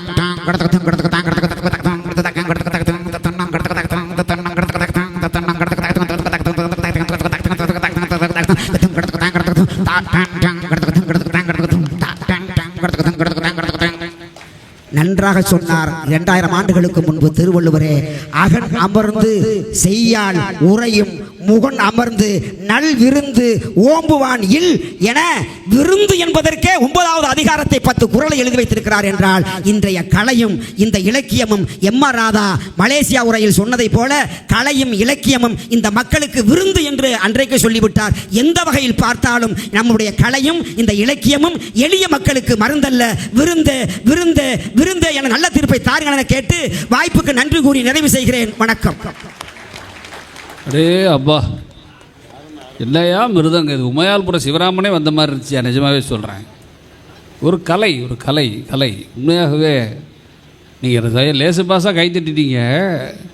ஆனால் பாஸ்கருக்கு எத்தனை நாள் பயிற்சி இருக்குன்னு யோசிச்சு பாருங்கள் கொஞ்சம். நீங்கள் தயவு செய்து நல்ல கலைஞர். நீங்கள் பாஸ்கரை கொஞ்சம் அசாப்பாக பார்த்தீங்கன்னா, கொஞ்சம் லேசாக டச் பண்ணால் பேரறிஞர் அண்ணா மாதிரியே இருப்பார். நீங்கள் அந்த முக தோற்றத்தில் கொஞ்சம் லேசாக பூசி வீசி சரி பண்ணி கொஞ்சம் குண்டு பண்ணிட்டீங்கன்னா அண்ணா மாதிரியே இருப்பார். அற்புதமான கலைஞர். அவர் சொல்கிறதுல ஒன்று சொல்லிட்டு நான் போயிடணுப்போ, எது அளவு தாயாங்கிறார். என்ன பெரிய அறிவுரை சொல்ல விட்டீங்க ரெண்டு பேரும், மருந்து மருந்துன்னு எல்லாம் அளவு தான். நான் இப்போ பீச்சுக்கு போயிருந்தேங்க, மெரினாவுக்கு.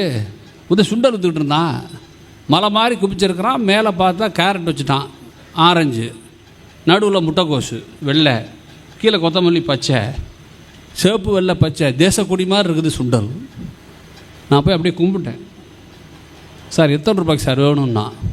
ஆனாண்டா நான் 10 ரூபாய்க்கு கேட்பேன், நீ சுண்டல் நின்றுப்ப, தேசபக்தி குலைஞ்சிரும், வேண்டாம். அங்கே போகிற ஒருத்தன் சுண்டலாக விற்றுட்டு இருக்கிறான், நான் அவங்ககிட்ட போய் வாங்கிக்கிறேன்ட்டேன். நான் உண்மையாகவே சொன்னேன், நீங்கள் தேசபக்தி கூட அளவு தான். நீங்கள் ரவீந்திரநாத் தாகூர் தான் தேசிய எழுதினார்.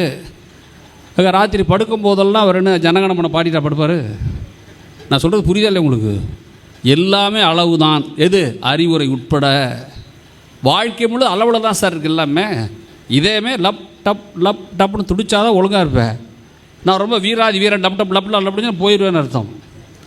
அளவு தாங்கிறார் பாஸ்கர். எல்லாம் அளவு தான் ஐயா, அறிவுரை அளவு தான், எல்லாம் அளவு தான். எனவே இலக்கியத்தின் பங்கு, இலக்கியத்தின் வேலை அறிவுரை சொல்வதல்ல, மக்களுக்கு மகிழ்ச்சி ஊட்டுவது என்கிற வலுவான வாதங்களை ரொம்ப ஜாலியாக முன்வைத்திருக்கிறார் பாஸ்கர். மன்றம் வரவேற்கிறத சொல்லி, தனிக்கொடி வாங்க, தனிக்கொடி கவிஞர் தெரியும்ல உங்களுக்கு. உலகத்தமிழ் மாநாட்டில் மரபு கவிதைக்கும் புதுக்கவிதைக்கும் அரசு போட்டி வைத்த போது மரபு கவிதையிலும் புதுக்கவிதையிலும் முதல் பரிசு பெற்றவர் தனிக்கொடி என்பதை நீங்கள் மறந்துடாதீங்க. கொம்பன் பாட்டு இவர் எழுதின பாட்டு தான், கொம்பன் பாட்டு இவர் எழுதினது தான். பாடுங்க தனிக்கொடி, வாங்க.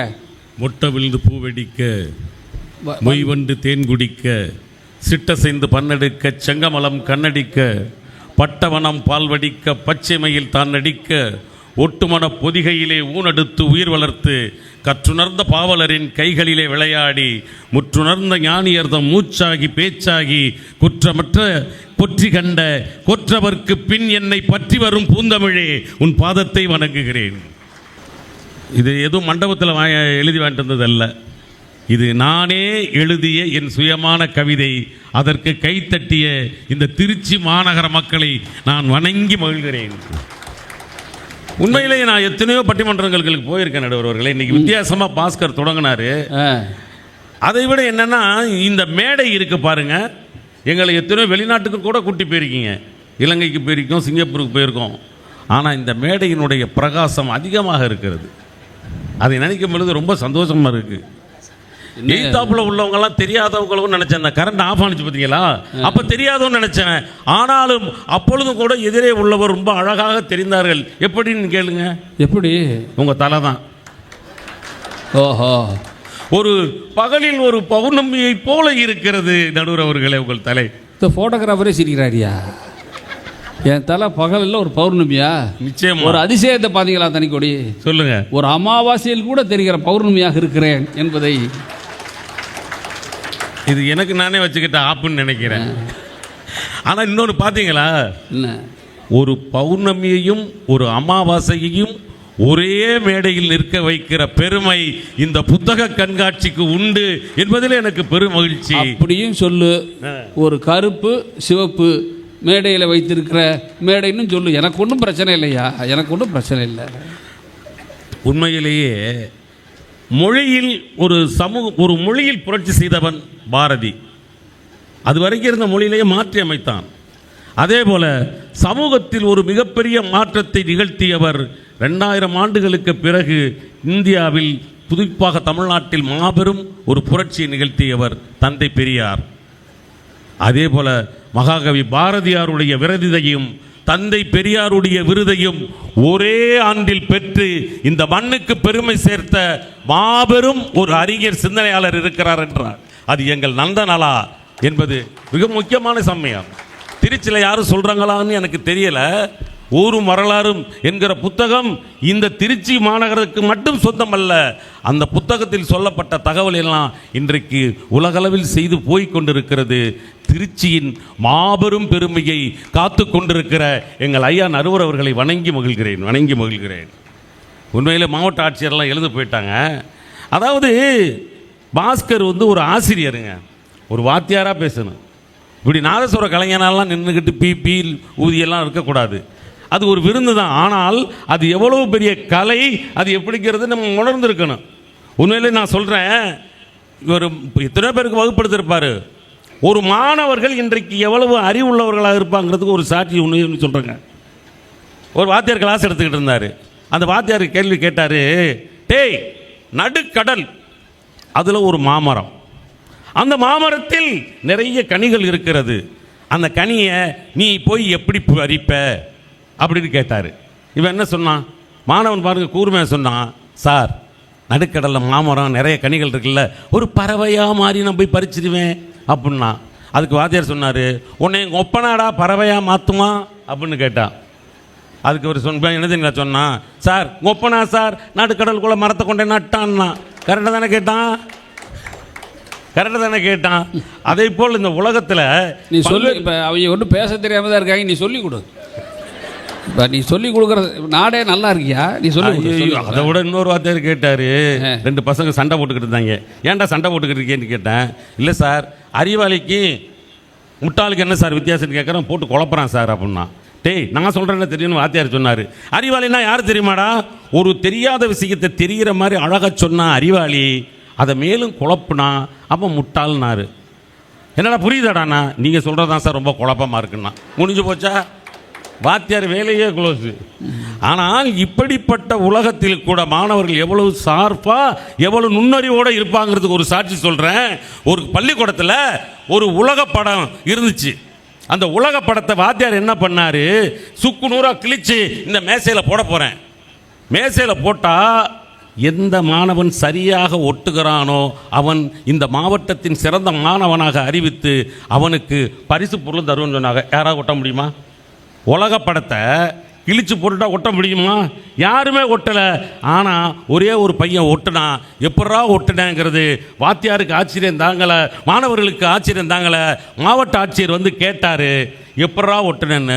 ஒன்றும் இல்லை, எங்கள் வாத்தியார் இப்படி காட்டிட்டு இந்த உலக படத்தை சுக்குநூறாக கிழிக்க போகிறேன்னு சொல்லிட்டு திருப்பி கிழிச்சாரு. அவர் திருப்பும் பொழுது ஒரு மனித படத்தை பார்த்தேன், ஒரு மனிதனை ஒன்று சேர்த்தேன், உலகமே ஒன்றாகிவிட்டது, சேர்ந்து பிரிந்து கிடக்கிற மனிதர்கள் சேர வேண்டும் என்று இன்றைக்கு சொல்லிக்கிட்டு இருக்கானே. இதுதானே உலகம். இன்னைக்கு நீங்கள் ரொம்ப அழகாக ஒரு விஷயம் சொல்லிங்க. பள்ளிக்கூடத்தில் படிப்பது படிப்பு, ஆனால் இது போன்ற புத்தக கண்காட்சிக்கு மாணவர்கள் வருவதுதான் கல்வி என்பதை நீங்கள் முதலிலே சொல்லுகிற போது அது அருமருந்து. இங்கே விற்பது தீனி அல்ல, சிந்தனையின் மருந்து அல்லவா? தயவு செஞ்சு யோசிங்க. இங்கே வித்து கொண்டிருப்பது சிந்தனையின் மருந்து. 1000 இருக்கட்டுங்க. குழந்தை ஒரு விஷயம் நடந்தது. கடவுள் கனவுல ஒரு குடும்பத்திற்கு என்னென்ன வர வேணும்னு கேட்டாராம். தந்தைக்கு ஒரு வரம், தாய்க்கு ஒரு வரம், மகனுக்கு ஒரு வரம். நாளைக்கு வந்துருங்கன்னு. முதல்ல தாய் போயிட்டா கடவுள்கிட்ட, எனக்கு வர்றேன்னு தரேன்னு சொன்னீங்களே சாமி கொடுங்கன்னு, உனக்கு என்ன வர வேணும் அப்படின்னு சொல்லும்போது, நான் உலகின் பேரழகியாக வேண்டும் கடவுளேங்க. அப்படியா? டொயின் அழகாயிட்டா. அடுத்த தந்தை போனான். என் பொண்டாட்டி என்ன வரம் கேட்டான்னு. அவள் பேர் அழகிய ஆகணும்னு சொன்னா அதை கொடுத்து அனுப்பிட்டேன் அப்படின்னு. அப்படியே செஞ்சா? ஏன் இருக்கிற அளவு பத்தாதா? இருக்கிற செலவு செய்கிறது பத்தாதா? எனக்கு ஒன்று பண்ணுங்க, உனக்கு என்ன வரவே நான் சொல்லுன்னு அவளை பண்ணி குட்டியாக மாற்றிருக்கேன்ட்டான். ஒரே வரம் தான் கேட்கணும், முடிஞ்சு போச்சு. ஆனால் மகனுக்கிட்ட போயிட்டு மகன் போன கடவுளுக்கிட்ட உங்களுக்கு என்ன வரம் வேண்டும் பிள்ளையே அப்படின்னு கேட்குறப்ப எங்கள் அப்பா என்ன வரம் கேட்டார், எங்கள் அம்மா என்ன வரம் கேட்டுச்சுன்னு, உங்கள் அம்மா அழகியாகனு சொன்னார், உங்கள் அப்பா அதை பன்னிக்குட்டியாக மொத்த சொன்னார், நீ என்ன கேட்க போகிறேன்னு. எங்கள் அம்மா கேட்டது ஆசை, என் தந்தை கேட்டது கோபம், நான் மட்டும்தான் உண்மையான வரம் கேட்கிறேன், எனக்கு என் தாயை போலவே திருப்பி கொடுங்கள் என்று மகன் கேட்டான். இதுதானங்க, இதை சொல்லுவதான இலக்கியம். இளையராஜா அருமையாக பண்ணார், நீங்கள் தான் பண்ணாரு.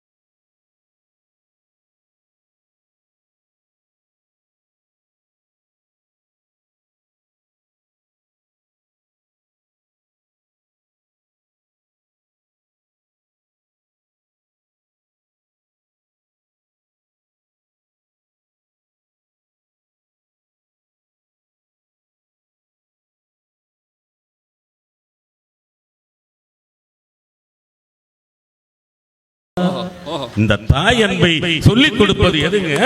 நினைச்சு பாருங்க. வாழ்க்கையில் அவர் நாதஸ்வரம் வாசிச்சார். ஒரு விஷயத்தை சொல்றேன், நாதஸ்வரம் வாசிச்சிங்க, மங்களகரமான விஷயம். உங்களுடைய வாயில செய்யக்கூடிய அந்த கலைநுட்பத்தை நான் தலை வணங்குகிறேன். ஆனால் இந்த கானாடு காத்தாங்கிற ஊரில் ஒரு 100 வருஷத்துக்கு முன்னாடி ஒரு விஷயம் நடந்தது நடுவர் அவர்களே.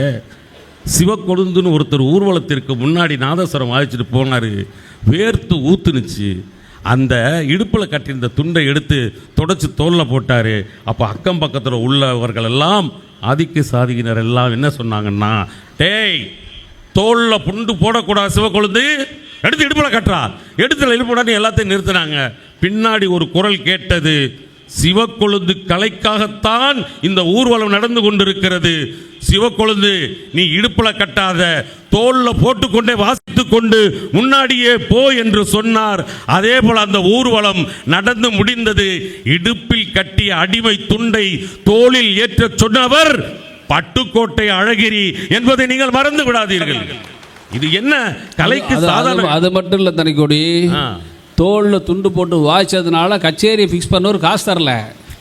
தோளில் போட்டு நடத்தி என்று சொன்ன பட்டுக்கோட்டை அழகிரி தர வேண்டிய காசை தன் காசை இந்த கலைஞனுக்கு கொடுத்து அனுப்பினார் என்பது வரலாறு. எவ்வளவு பெரிய வரலாறு! இப்படி மருந்து சமூகத்தின் அழுக்கை தீர்த்த வரலாறு 1000 உண்டு. அதே பட்டுக்கோட்டையை பற்றி இன்னொன்று சொல்லிடுறேனே. ஏன் சொல்கிறேன்னா, அவர் பட்டுக்கோட்டை பாஸ்கர். இதெல்லாம் கேட்டுக்கங்க. பட்டுக்கோட்டை பாஸ்கர், பட்டுக்கோட்டை அழகிரி அவர்கள் திருவாரூரில் ஒரு கூட்டத்தில் பேசிக்கிட்டு இருக்காரு. அவருக்கு காசு நோய் முத்தி போய் மேடையிலேயே மயக்கம் போட்டு விழுந்துட்டார். அப்போ அங்கேருந்து ஒரு சிறுவன் முடியாந்து, ஐயா உங்களுக்கே காசு நோய், இந்த லட்சணத்தில் நீங்கள் பேசலாமா? ஏன் நீங்கள் மருத்துவம் எடுத்துக்க வேண்டியதானே, மருந்து எடுத்துக்கிட்டு ஓய்வு எடுக்க வேண்டியதானேன்னு சொன்னபோது, தம்பி நான் மருந்து எடுத்துக்கொள்வது முக்கியமல்ல, இந்த சமூகத்தில் தொழுநோய் அதிகமாக இருக்கிறது, அதற்காக நான் ரத்தம் கக்கினாலும் பேச வேண்டி இருக்கிறது என்று சொன்னவர் பட்டுக்கோட்டை அழகிரி. அது மருத்துவம். அதை கேட்ட சிறுவன் யார் தெரியுங்களா? அந்த அறிவுரையை கேட்டது சிறுவன் தான். 8000 தலைப்புகளில் கடிதங்களும் 176 திரைப்படங்களுக்கு கதை வசனமும், அதை தாண்டி கதை, கட்டுரை, உலகத்தின் உன்னத பேச்சு என்று மாபெரும் இலக்கிய மேதையாக இந்த உலகத்தின் மருந்தாக இருந்தாரே முத்தமிழறிஞர் கலைஞர் தான் அந்த சிறுவர் என்பதை மறந்து விடாதீர்கள். வாழ்க்கை அப்படி கலையை கொண்டு. ஒரே ஒரு விஷயத்தை மட்டும் நான் நிறைய செஞ்சிருவோமா? கிங் லியர் என்று ஷேக்ஸ்பியர் ஒரு கதை எழுதியிருக்கார். உங்களுக்கு எல்லாம் தெரியும் கிங்லியர்னு ஒரு கதை. அதில் அந்த கிளியர் என்ன பண்ணால், அவருக்கு ஆண் குழந்தை இல்லை, 3 பெண் குழந்தை. 3 பெண் குழந்தைகிட்ட யாரை அரசாட்சி ஒப்படைப்பது அப்படிங்கிறது அவருக்கு நோய்வாய்ப்பட்ட காலத்தில் சிந்திக்கிற போது முதல் பெண்ணிடத்தில் போய் கேட்குறாரு. முதல் பொண்ணுக்கிட்ட என்ன கேட்குறாரு, அம்மா அப்பா பற்றி என்ன நினைக்கிறேன்னு. அதுக்கு சொன்னார், அப்பா நீங்கள் தெய்வ மாதிரி. அடடே என் மக தெய்வம் மாதிரி இருக்குன்னு சொல்லிட்டு 2வது பொண்ணுக்கிட்ட போய் கேட்டார், என்னை பற்றி நீ என்னம்மா நினைக்கிறேன்னு. அப்பா எனக்கு ஒரு அடுத்த ஜென்மம் என்று இருந்தால் உங்களுக்கே மகளாக பிறப்பேன்னு அது சொன்னிச்சு. மூன்றாவது பெண்ணிடம் போய் கேட்டார், நீ என்னை பற்றி என்னவா நினைக்கிற? அப்பா, நான் உங்கள் மீது பேரன்பானவள் என்றும் என் மதிப்புக்குரிய தந்தைன்னு சொன்னார். அவருக்கு அந்த பேரன்பு காதில் விழுகலை.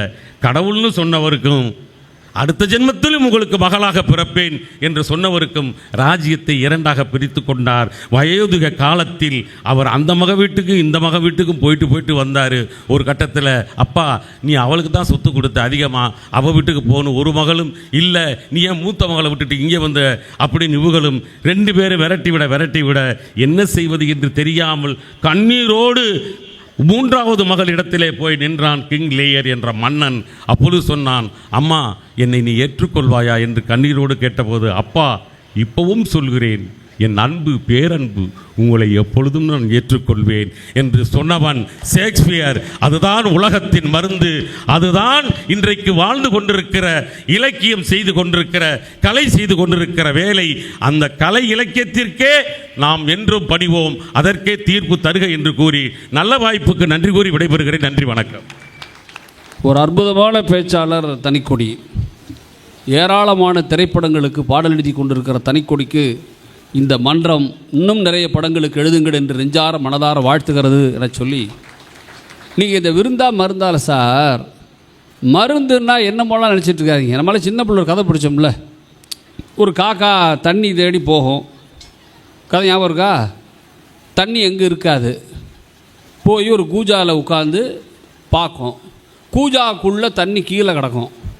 காக்கா அப்போ யோசிக்கும், என்னடா அது தண்ணி கீழே கிடக்க, எப்படி குடிக்கிறது? படக்கதை ஞாபகம் இருக்குல்ல? சரி, ஏன்னா 1ஆம் கிளாஸில் சாய்ஸில் விட்டுருக்க மாட்டீங்க. சுற்றி இருக்கிற கல்லெல்லாம் புரியுது, ஒன்றா போடும் கூஜாக்குள்ளே. தண்ணி இப்போ மேலே வரும்.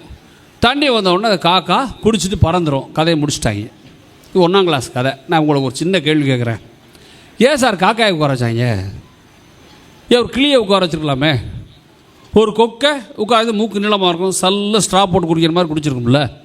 ஏன் காக்காயை உட்கார வச்சான்? அந்த காலத்திலே நம்மால் கதையில் எனக்கு என்னமோ என்ன தோணுதுன்னா, காக்காங்கிறது காமன் பேர்டு, எல்லோருக்குமான ஒரு சராசரி பறவை காகம். அது ஒன்றும் ஸ்பெஷல் பறவை இல்லை.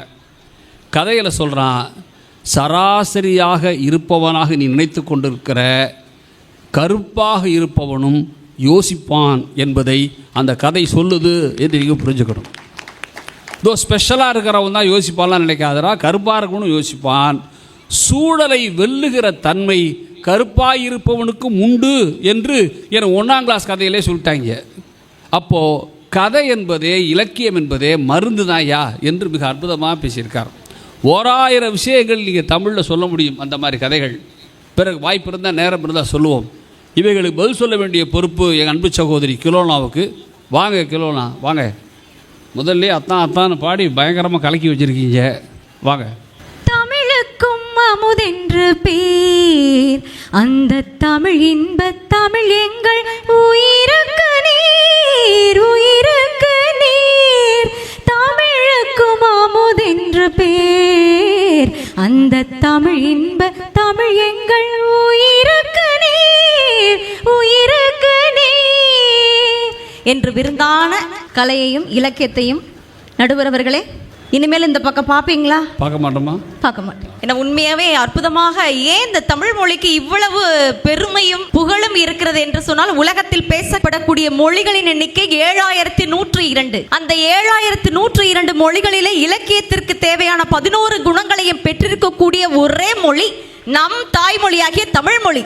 இந்த தமிழ் மொழிக்காக தான் இவ்வளவு பேர் வந்து உட்கார்ந்துகிட்டு இருக்காங்க நடுவர் அவர்களே. சரிம்மா, உண்மை நான் ஒரே ஒரு யதார்த்தமான ஒரு கேள்வி கேட்கிறேன் தனிக்கொடி அண்ணன் அவர்களுக்கு. உண்மையே அவர் என் கூட பிறந்த அண்ணன், நிறத்தை பார்த்தாலே தெரியும் நடுவர் அவர்களே.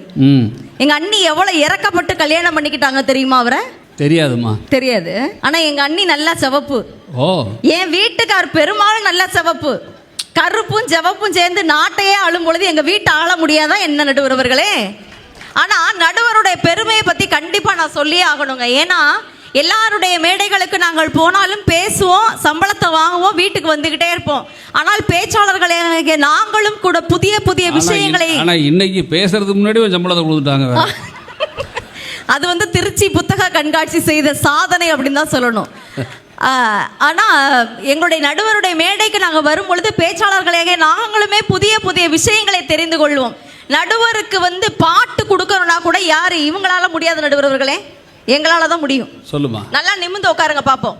சூப்பர் நடுவர் யாருன்னு கேட்டா சின்ன குழந்தைய சொல்லும்.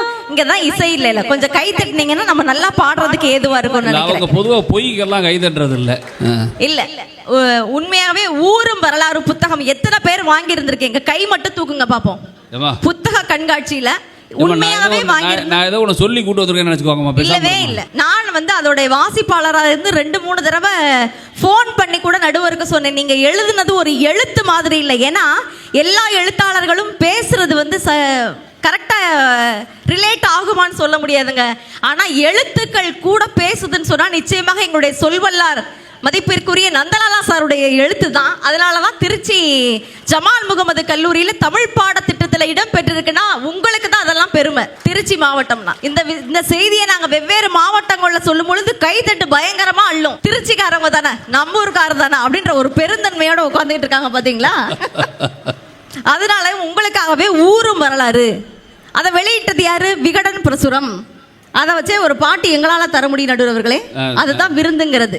வேற பாட்டு ஏதாவது பாடுமா? இல்லை, நான் கண்டிப்பாக பாடுவேன் நடுவர்களே. யூடியூப்ல இதுக்காக என்ன தம்பி என்னோட ரசிகர்கள் உண்மையே சொல்லணும்னா பட்டிமன்றத்தின் கதாநாயகி அப்படின்னு எனக்குன்னு ஒரு ரசிகர் மன்றம் இருக்கு. இதை நீ முன்னாடி சொல்லியிருக்கலாமா? அதனால இந்த பாட்டை கண்டிப்பாக வைங்க. ஊரும் வரலாறு யாருன்னு கேட்டா விகடன் பிரசுரம் சொல்லும். கவிஞர் உங்க பேர ஒரு தர சொன்னா நிமிர்ந்து எழுந்திடும் புக்கும். கெட்டப்ப மாத்துங்க, செட்டப்ப மாத்துங்க, ரைட்டிங்க மாத்தாதீங்க. பாத்தீங்களா நடுவர் அவர்களே, எத்தனை பேர் இப்படி கிளம்பிருக்கீங்க? நான் ஒருத்தி தான். சரி சரி. ஆனால் நடுவர் அவர்களே, நான் யதார்த்தமாக எதிரணியை பார்த்து கேட்குறேன். இந்த மருந்து வேணான்னு சொல்லலை. மருந்து யாரு சாப்பிடணும்? யாரு நோய் விட்டுருக்காங்களோ, யாருக்கு தேவையோ அவங்க அந்த நேரத்தில் அந்த பாடல்களை கேட்டு போயிடுவாங்க நடுவர் அவர்களே.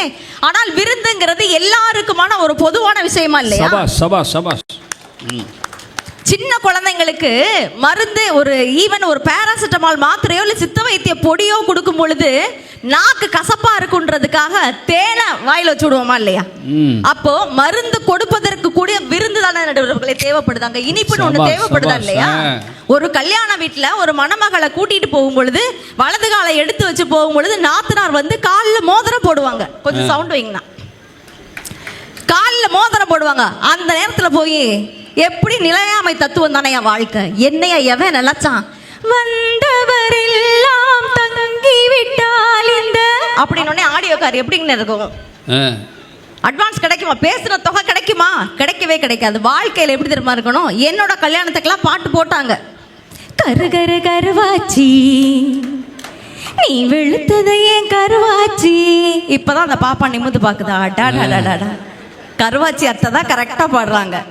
சிரி சிரி சிரி பழகா நீ வெளுத்தது ஏன் சிரி பழகா, சுட்ட சுட்ட நெருப்பு போல ஒட்டிக்கலாமா, பஞ்சும் பஞ்சும் நான் இருக்க பத்திக்கலாமா. என் கூட சேர்ந்து நம்ம ஸ்டூடெண்ட்ஸ் எல்லாம் பாட்டாங்க. நல்லா கை தட்டுங்க பார்ப்போம். என்ன கேட்குறேங்க, இன்னமும் விருந்து கலையும் இலக்கியமும் விருந்தா இவங்களுக்கெல்லாம் படைக்க போய் தான் மக்கள்லாம் கெட்டு போயிருக்கிறாங்கன்னு ஒருவேளை இந்த தென்னகத்தின் வாயாடியனுடைய மதிப்புமிக்க நாத்தனார் அன்னலட்சுமி வந்து பேசலாம். அப்படியெல்லாம் ஒருபோது பேசிடாதீங்க. ஏன்னா விருந்துகள் படைக்க படைக்க மக்களுக்கு தித்திப்பு தான் கிடைக்குமே தவிர ஒருபோது சுகர் வரவே வராது. அன்னலட்சுமி, இப்போ நான் நிரூபிக்கட்டுமாங்க சார்? சொல்லுமா.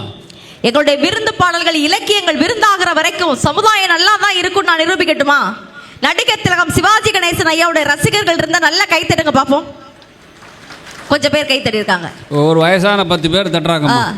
இல்ல, நடிகர் திலகத்துக்கு எப்பயுமே ரசிகர்கள் இருப்பாங்க. சரி. புரட்சி தலைவர் எம்ஜிஆர் சாருடைய ரசிகர்கள் யாராவது இருந்தாங்க கை தட்டுங்க பாப்போம். இப்ப சூப்பர் ஸ்டார் ரஜினிகாந்த் சாருக்கு வந்துடலாம். ரசிகர்கள் இருக்கீங்க. கமல்ஹாசன் சார், தலை, ஏன் விசில் அடிக்கிறாரு? தளபதி, கிலோனா மணிமொழி, இப்ப நான் சொல்றேன், ஒவ்வொருத்தவங்க அங்கங்க கை தட்டினாங்கல்ல. உறக்கத்தில் வருவது கனவல்ல, உன்னை உறங்க விடாமல் வைப்பதுதான் கனவு என்று சொல்லி சென்றாரே இந்த மாமேதை டாக்டர் APJ அப்துல் கலாம் ஐயாவுடைய ரசிகர்கள் இங்கே நிக்கிறாங்க நடுவர் அவர்களே. அப்ப எப்படி விருந்தா இருக்க பாடல்கள் எந்த அளவுக்கு இருக்குங்க? நான் சொன்னேன் பாத்தீங்களா, என்னோட கணவர், எனக்கெல்லாம் கல்யாணம் ஆகி 15 வருஷம் ஆயிருச்சு. ரொம்ப ஏந்திரமா கை தட்டினாங்க. எதுக்கு? இதோட உடுமான்னு அர்த்தம் இல்ல, நிச்சயமா இல்ல, என்னோட ஜிஎஸ் அப்படிலாம் இருக்க மாட்டாங்க. எனக்கெல்லாம் கல்யாணம் ஆகி 15 வருஷம் ஆயிடுச்சு நடுவர் அவர்களே. பட் பார்த்தா அப்படி தெரியாதுன்னு வச்சுக்கோங்களேன். பார்க்க தெரியும். அதுக்காக தான் 10 நிமிஷத்துக்கு மேல பேசுறது இல்ல. 15 வருஷம் ஆயிடுச்சு. ஆனா எவ்வளவு கோபம் வந்தாலும் என்னோட கணவனை இப்ப வரைக்கும் நான் அத்தான் தான் கூப்பிடுவேன். முதல்ல அதுக்காக தான் அந்த பாட்டை, என்னோட கணவனை நான் நினைச்சுக்கிட்டே தான் பாட்டு பாடினேன். பெருமாள். ஆமா நடுவர் அவர்களே, அவ்வளவு உசுறு எனக்கு. இங்க நம்ம கரெக்டா படி ஏறுறேன், நீங்க எல்லாருமே வந்துட்டீங்க, கடைசியா தான் நான் வந்தேன்.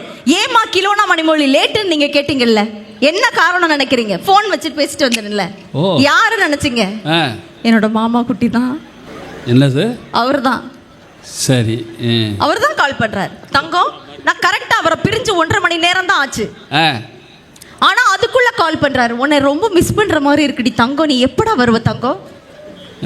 இதுக்கு காரணம் என்னங்கிறீங்க? எல்லாம் விருந்து தான் நடுவர்கள் வீட்டுல.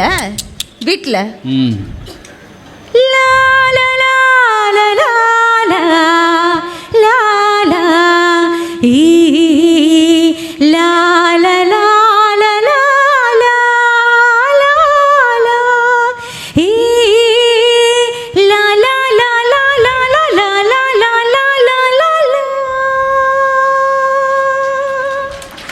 உன்னை காணாதுருகும் நொடி நேரம் பல மாதம் வருடம் என மாறும். நீங்காத ரீங்காரம் நான் தானே, நெஞ்சோடு நெஞ்சாக நின்றேனே. ராகங்கள் தாளங்கள் 100, ராஜாவும் பேர் சொல்லும் பாரு.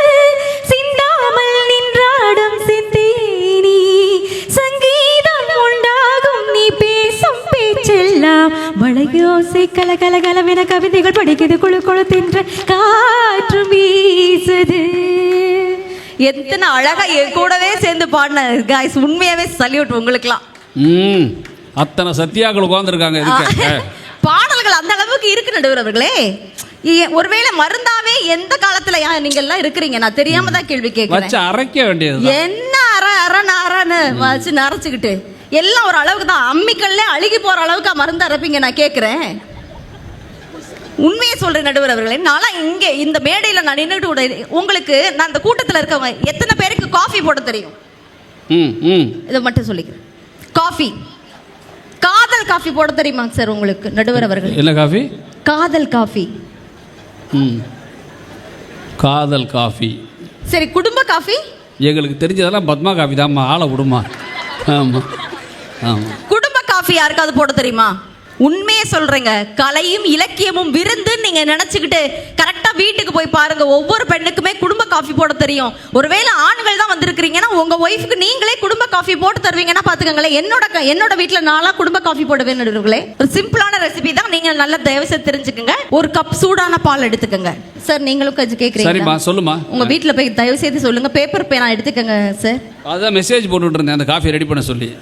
வீடியோ கூட எடுத்து நீங்க தயவு செய்து. ஒரு கப் சூடான பால், ஒரு ஸ்பூன் பனம் கருப்பட்டி, கொஞ்சோண்டு காஃபி தூள், 1.5 ஸ்பூன் காதல், 4 ஸ்பூன் நேசம், காஃபி தெரிஞ்சிரும், 5 ஸ்பூன் பாசம். இதெல்லாம் கலந்து காஃபி கொடுக்கும் பொழுது எப்படி இருக்கும்? கரெக்டா நானும் இன்னைக்கு காலையில காஃபி கொடுக்க போறேங்க. பெருமாள் வாங்கி காஃபி குடிக்க போறாரு. அப்பதான் அவரும் பாக்குறாரு, நானும் பாக்குறேன். காஃபிக்குள்ள 2 ஈ கிடக்குது. ஐயோ, காதல் காஃபி குடும்ப காஃபி ஆச்சு, இப்படி ஆகிருச்சே. ஒருவேளை அவங்க தங்கச்சி அன்னலட்சுமி ஏதாவது வத்தி வச்சுட்டாங்களோ நினைச்சு நான் பாக்குறேன் நடுவர் அவர்களே. இங்க வாடி ராசாத்தின்னு கூப்பிட்டாரு என்ன. எப்போய் தங்கம் செல்லம் ராசாத்தி. குடும்ப வாழ்க்கையே விருந்தாதான் நடுவர்கள் இருக்கணும். எவ்வளவு கஷ்டங்கள் வந்துட்டாலும் வாழ்க்கை விருந்து நினைச்சா வாழ்க்கை பாசிட்டிவா தாங்க இருக்கும். வாடி ராசாத்தின்னாரு. நானும் பக்கத்துல போறேன், என்னவெல்லாம் திட்ட போறாரோன்னு பாக்குறேன். அது எப்படி என் தங்க குட்டி, உன்னோட காஃபிக்கு நான் தான் மயங்கி போய் கிடக்குறேன்னா அந்த 2 ஈ கூட மயங்கி இருக்குதுன்னு கேட்டாரு பாருங்க. இப்போ தெரியுதாமா இழிச்சவன் யாருன்ட்டு உனக்கு? உண்மையாகவே திருச்சியின் மற்றொரு அடையாளமாக இருக்கக்கூடிய NRIAS அகாடமி டைரக்டர் சார் வந்திருக்கிறாங்க. அவங்களுக்கு எங்களுடைய வாழ்த்துக்களை தெரிவிச்சுக்கிறோம். எல்லாருக்கும் எங்களுடைய மகிழ்ச்சி கலந்த வாழ்த்துக்களை தெரிவித்துக் கொண்டு, ஆகவே நடுவர்களை எந்த வகையில் பார்த்தாலும் நிறைய பாட்டு பாடலாம் நினைச்சிட்டு வந்திருந்தேன். பரவாயில்ல, அடுத்த புத்தக கண்காட்சி புத்தகத்துக்கு மட்டும் ஒரு சிறப்பு அம்சம் இருக்குங்க. மேலிருந்து புத்தகத்தை கீழே வாசிக்க வாசிக்க அது நம்மளுடைய மனிதனுடைய தரத்தை, வாழ்க்கை தரத்தை கீழிருந்து மேலே உயர்த்தும் வல்லமை பெற்றது புத்தகம் மட்டும்தான். கல்வி ஆகச் சிறந்த ஒரு பொக்கிஷம். ஒரு உலகத்திலே ஏழை, பணக்காரன், உயர் சாதி, கீழ் சாதி, இப்படி எல்லா விதமான பாகுபாடையும் ஒழிக்கக்கூடிய ஒரே ஒரு வல்லமையான ஆயுதம் கல்வி மட்டும்தான். தயவு செய்து புத்தகங்களை வாங்கி உங்கள் பிள்ளைகளுக்கு கற்றுக் கொடுங்கள். பெண் பிள்ளைகளுக்கு அதிகம் கல்வி கொடுங்கள் என்று எங்களுடைய பட்டிமன்ற குழுவின் சார்பாக கேட்டுக்கொண்டு, தீர்ப்பினை நீங்கள் எங்கள் பக்கமே தர வேண்டும் என்று கேட்டுக்கொண்டு, வாய்ப்பளித்தமைக்கு வாய்மொழி கேட்டமைக்கு மிக்க நன்றி கூறி விடைபெறுகிறேன். நன்றி, வணக்கம். வரும்போதே 10 பேரை கூட்டு வந்துடும் போல இருக்கு பாடி. உண்மையாகவே அற்புதமான பேச்சு. இந்த மருந்தா விருந்தாங்கிறதுல அந்த அம்மா விருந்தை ரொம்ப அழகாக பேசிட்டாங்க. நீ யோசிச்சு பாருங்களேன், வெறும் அட்வைஸாக இருந்தால் வாழ்க்கை நல்லா இருக்குமா சார்? நல்லா இருக்காது. இப்போ பாட்டுலேயே இந்த மாதிரி சொன்னாங்க பாரு, நல்ல தமிழ் பாட்டு, அந்த பாட்டு, இந்த பாட்டு. எனக்கு என்ன தோணும்னா, சங்க இலக்கியம் எல்லாரும் பேசிகிட்டு இருக்கிறோம். இங்கே போனீங்கன்னா முதல் 10, 2ஆம் 10, 3ஆம் 10ன்னு பாலகிருஷ்ணனுடைய 3 சங்க இலக்கியம் பற்றிய மிக மிக மிக அற்புதமான புத்தகங்கள் இருக்குது. வாங்கி படிங்க. பெரிய விஷயம் அதை பற்றி பேசுறது. ஆனால் சாதாரண ஆளுக்கு வேணும்ல, என்னன்னு சொல்கிறான் சங்க இலக்கியம் தெரியணும்ல. கண்ணதாசன் ஒரு வரி போட்டான், அற்புதமான வரி. அது என்ன வரும்னா, சங்க இலக்கியத்தில் ஒரு பூ, தாமரைப்பூ பூத்துருக்கும். வண்டு போய் தாமரைப்பூக்குள்ளே உட்காந்துரும். வண்டு உட்கார்ந்தவொடனே தாமரைப்பூ மூடிக்கும். மூடிக்கொண்ட முயங்குதல் என்கிற ஒரு அழகான சித்திரத்தை சங்க இலக்கியம் பேசும். இது ஒரு MA படித்த சதீஷ்குமார் மாதிரி ஆளுங்க, நெடுஞ்செழியன் பேராசிரியர் ஆளுகள் இருந்தால் பழக்கம் புரியும். என்ன மாதிரி கும்பிட்டுக்கு எப்படி புரியாது? கண்ணதாசன் சொன்னான், தாமரை பூவினில் வண்டு வந்து தேனருந்த மலர் மூடிக்கொள்ள உள்ளிருந்தே வண்டு ஆடுதல் போல் என்னுள்ளே நீ என்று ஆடுகின்றாய் மெல்ல மெல்ல மெல்ல எந்தன் மேனி நடுங்குது மெல்ல சொல்ல சொல்ல சொல்ல. நான் பாருங்க, சங்க இலக்கியம் டூரிங் தியேட்டரில் போய் டப்புன்னு உட்காந்துருச்சு. இல்லை இல்லைன்னு சொல்ல முடியுமா நம்மளால்? சொல்லி பாருங்க, எத்தனை விஷயங்களை பாட்டில் போட்டாங்கய்யா. என்னென்னமோ நடக்குது நாட்டில். இப்போது யோசிச்சு பார்க்குறான் ஒருத்தன், ரோட்டில் வரான், மெயின் கார்டு கேட்டில் பஸ் ஏறி வரான், ஒன் ரூட்டில் தப்பிச்சு இறங்குறதே சத்திரத்தில் பெரிய விஷயமா இருக்குது. யாரோ எப்படி இருந்தாலும் எங்கெங்கே போயிட்டான் மாப்பிள்ளை, ஒன்றுமே புரியலடா அப்படின்னா அரவணைச்சு பாட்டு போட்டான். சந்தானம் ஒரு ஆள், ஒன்றுமே புரியலே உலகத்திலே என்னவோ நடக்குது மர்மமாக இருக்குது, ஒன்றுமே புரியலே உலகத்திலே கண்ணிலே கண்டதும் கனவாய் போனது, காதிலே கேட்டதும் கதை போலானது, என்னவோ தெரியலே சொன்னாலும் புரியலே என்னை போலேயே மாளி. சின்ன மாற்றம், நம்மை போலேயே மாளி எவனும் இல்லே, ஒன்றுமே புரியலே உலகத்திலே. இப்போ எல்லாம் புரிஞ்சிருச்சா உங்களுக்கு? இதாயா மருந்து விருந்தில். இந்த பொண்ணு சொன்னதில் என்ன தப்பு? இப்போது வாங்க அன்னலட்சுமி, உங்களை வேற என்னென்னமோ அந்த பொண்ணு வாயாடின்னு வேற சொல்லியிருக்கு. வாங்க அன்னலட்சுமி, உங்களுக்கு தெரியுது இல்லை எல்லாருக்கும்? இப்போல்லாம் அன்னலட்சுமி வராத டிவியே கிடையாது. டிவியை நிறுத்தினா கூட அன்னலட்சுமி தெரிகிறாங்க. இப்போது அந்த மாதிரி ஆகி போச்சு. இப்போ வாங்க. மதிப்பிற்குரிய நடுவர் அவர்களையும் பேச்சாளர் பெருமக்களையும் வணங்கி மகிழ்ந்து, என் உயிரின மேலான ரசிக பெருமக்களுக்கு பட்டிமன்ற குழுவின் சார்பாக நன்றி கலந்த நிறைவான வணக்கங்களை கூறி, நடுவர் அவர்களே, பாட்டுக்கு ஒரு கோட்டை பட்டுக்கோட்டை, மன்னர்களுக்கு ஒரு கோட்டை அது புதுக்கோட்டை, தேவ ஆலயங்களுக்கு ஒரு கோட்டை அது தேவக்கோட்டை, நல்ல மனங்கள் இருக்கக்கூடிய ஒரே கோட்டை நம் மலைக்கோட்டை, மக்கள் வாழக்கூடிய இடம். அப்படி போடுற அறுவாளை ஏன் அப்படி சொல்றேன்னா, நடுவர் பெருந்தகை எழுதிய ஊரும் வரலாறும் என்ற புத்தகத்துல திருச்சியை பத்தி ஒரு அருமையான ஒரு வரி இருக்குங்க. 1000 உண்டிங்கு ஜாதி எல்லாமே இருக்கு, ஆனா ஜாதி சண்டையும் மதச்சண்டையும் இல்லாத ஒரு ஊர்னு சொன்னா அது நிச்சயம் திருச்சி தான் சொல்லியிருக்கீங்க இல்லையா? இப்படிப்பட்ட ஒரு நல்ல விஷயத்தை விதைக்க முடியும்னா அது நிச்சயம் அது மருந்தாக தான் இருக்க முடியுமே தவிர நிச்சயமா அது விருந்தா இருக்க முடியாது. இதுல மூச்சுக்கு 300 தடவை கிலோனா பேசும்போது என் வீட்டுக்கார் பெருமாள், என் வீட்டுக்கார் பெருமாள், சொல்லுங்க மாமா குட்டினாராம். கிலோனா ஒரு விஷயத்தை புரிஞ்சுக்கோங்க, பெருமாளுக்கு 2 மனைவி பொதுவா சொல்லுவாங்க. அது கூட ஒரு இலக்கியம் தான் எங்களுக்கு சொல்லி கொடுத்துச்சு. என்ன அதனால பார்த்து பேசுங்க. சொல்லுங்க மாமா குட்டின்னு சொல்றதுக்காக விருந்தா இருந்தீங்கன்னா உங்க வாழ்க்கையே விருந்தாதான் போயிடும்.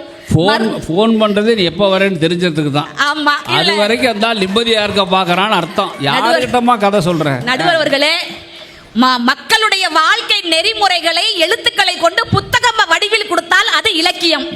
அது இந்த புத்தக கண்காட்சியே சாட்சி. நமக்கு வாழ்க்கையில் நடக்கக்கூடிய விஷயங்களை கதையின் வாயிலாக, விடுகதையின் வாயிலாக, கவிதை வாயிலாக, நாடகத்தின் வாயிலாக, பாட்டின் வாயிலாக, பட்டிமன்றத்தின் வாயிலாக, திரைப்படத்தின் வாயிலாக மக்கள்கிட்ட கொண்டு போய் சேர்க்கிறது தான் கலை. அந்த கலை நிச்சயம் மருந்தாக தான் இருக்கும், விருந்தா ஒருபோதும் இருக்க முடியாது. ஏன் தெரியுமா? ஒரு விடுகதையை இப்ப இந்த மக்கள்கிட்ட கேட்கிறேன், அதுக்கு யாராவது பதில் சொல்லிட்டீங்கன்னா நடுவர்கிட்ட இருந்து 50,000 ரூபாய் வாங்கி தரேன் பரிசு. இன்னைக்கு வந்தவங்களுக்கு அதுதான் மிகப்பெரிய. என்கிட்ட கொடுத்த காசை புரிஞ்சுக்கும் போல இருக்கு. வாய் வழியாக உண்ணாத ஒரு உயிரினம். பட்டிமன்றம் முடிஞ்சு சொல்லுங்க, 50,000 ரெடியா இருக்கு நடுவர்கிட்ட. இன்னொரு கேள்வி, ஒரு பெண்ணானவள் ஒரு பொருளை கடன் கொடுக்கவும் மாட்டா, கடன் வாங்கவும் மாட்டா. இதுக்கு ரெண்டுக்கு பதில் சொல்லிட்டீங்கன்னா நிச்சயமா 1,00,000 பரிசு இன்னைக்கு காத்திருக்கிறது என்று சொல்லி முதல்ல பேசின எங்க பாஸ்கர் சார் பெரிய பெரிய இசை கருவியா வாசிச்சார். ஆமா இல்லையா? அவர் விருந்துன்னு பேச வந்தார். இப்ப மருந்துன்னு பேச வரனா கையடக்க கருவி. இப்ப நான் ஒண்ணு வாசிக்கிறேன். என்னப்பா அது? வீட்டுக்கு ஒருத்தர் வருவார் குறி சொல்றதுக்கு.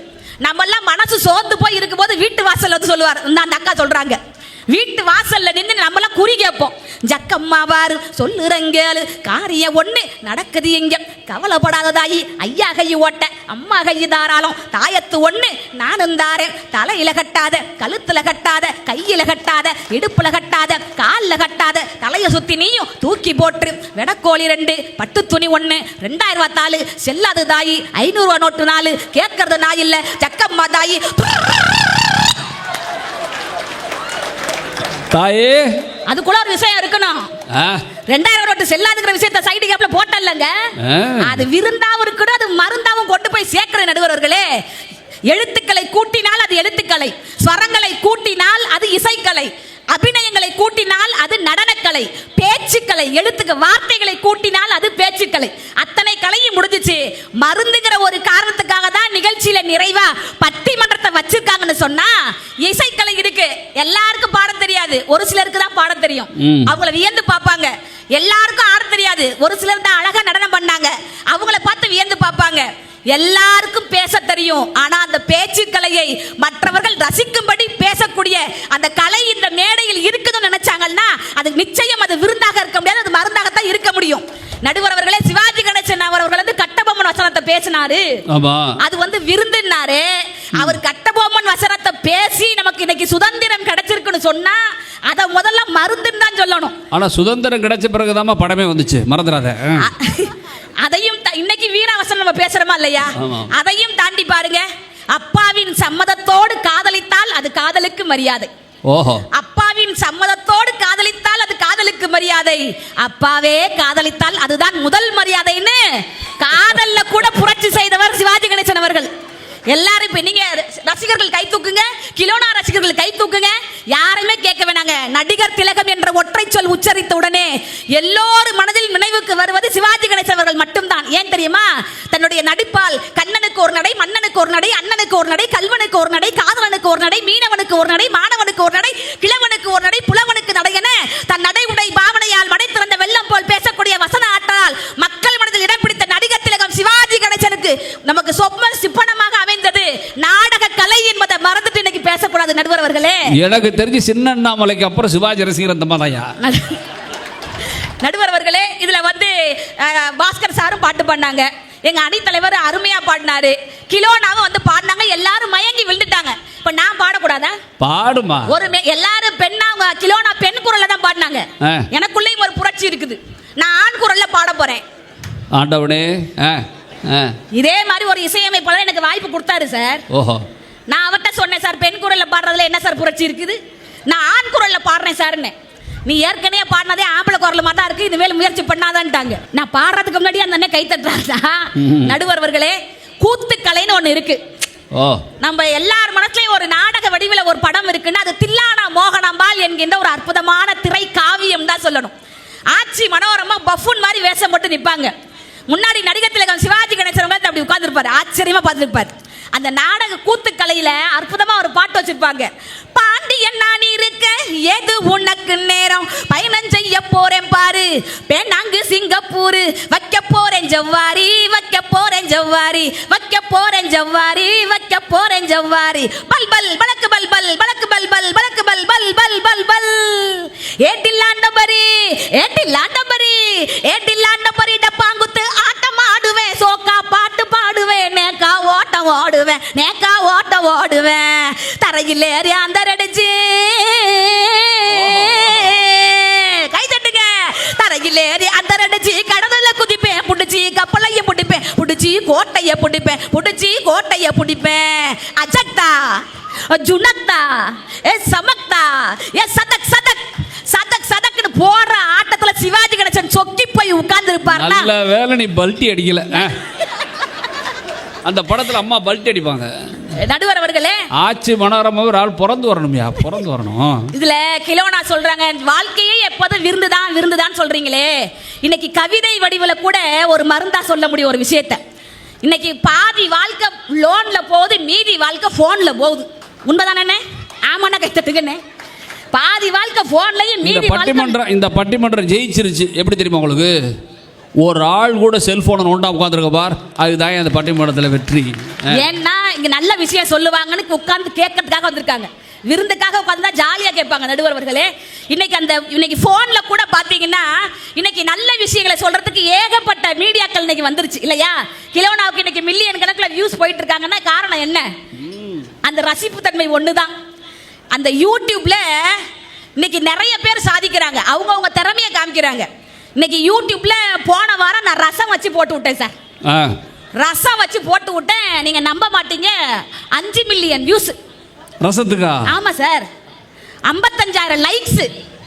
ஆனா என் வீட்டுக்காரு 7 டம்ளர் வாங்கி குடிச்சாரு. நான் கேட்டேன், 35,000 பேர் பார்த்து 55,000 பேர் லைக் போட்டு 5 மில்லியன் வியூஸ் போயிருக்கேன், 7 டம்ளர் வாங்கி குடிச்சிங்க, நீங்க ஒரு லைக் போட்டீங்களான்னு கேட்டேன். அவர் என்கிட்ட ஒரு வார்த்தை சொன்னார். என்ன? அவங்கெல்லாம் ரசத்தை பார்த்தவங்க, நான் ஒரு ஆள் தான் குடிச்சவன். அநேகமாக இருந்தாலும் விஷத்தை குடிக்க ப்ராக்டிஸ் பண்ணியிருப்பான்னு நினைக்கிறேன். நண்பர்களே, இன்னைக்கு இந்த போன்ல நல்ல விஷயங்கள் ஏன் நடக்குதுன்னு சொல்றேன் தெரியுங்களா?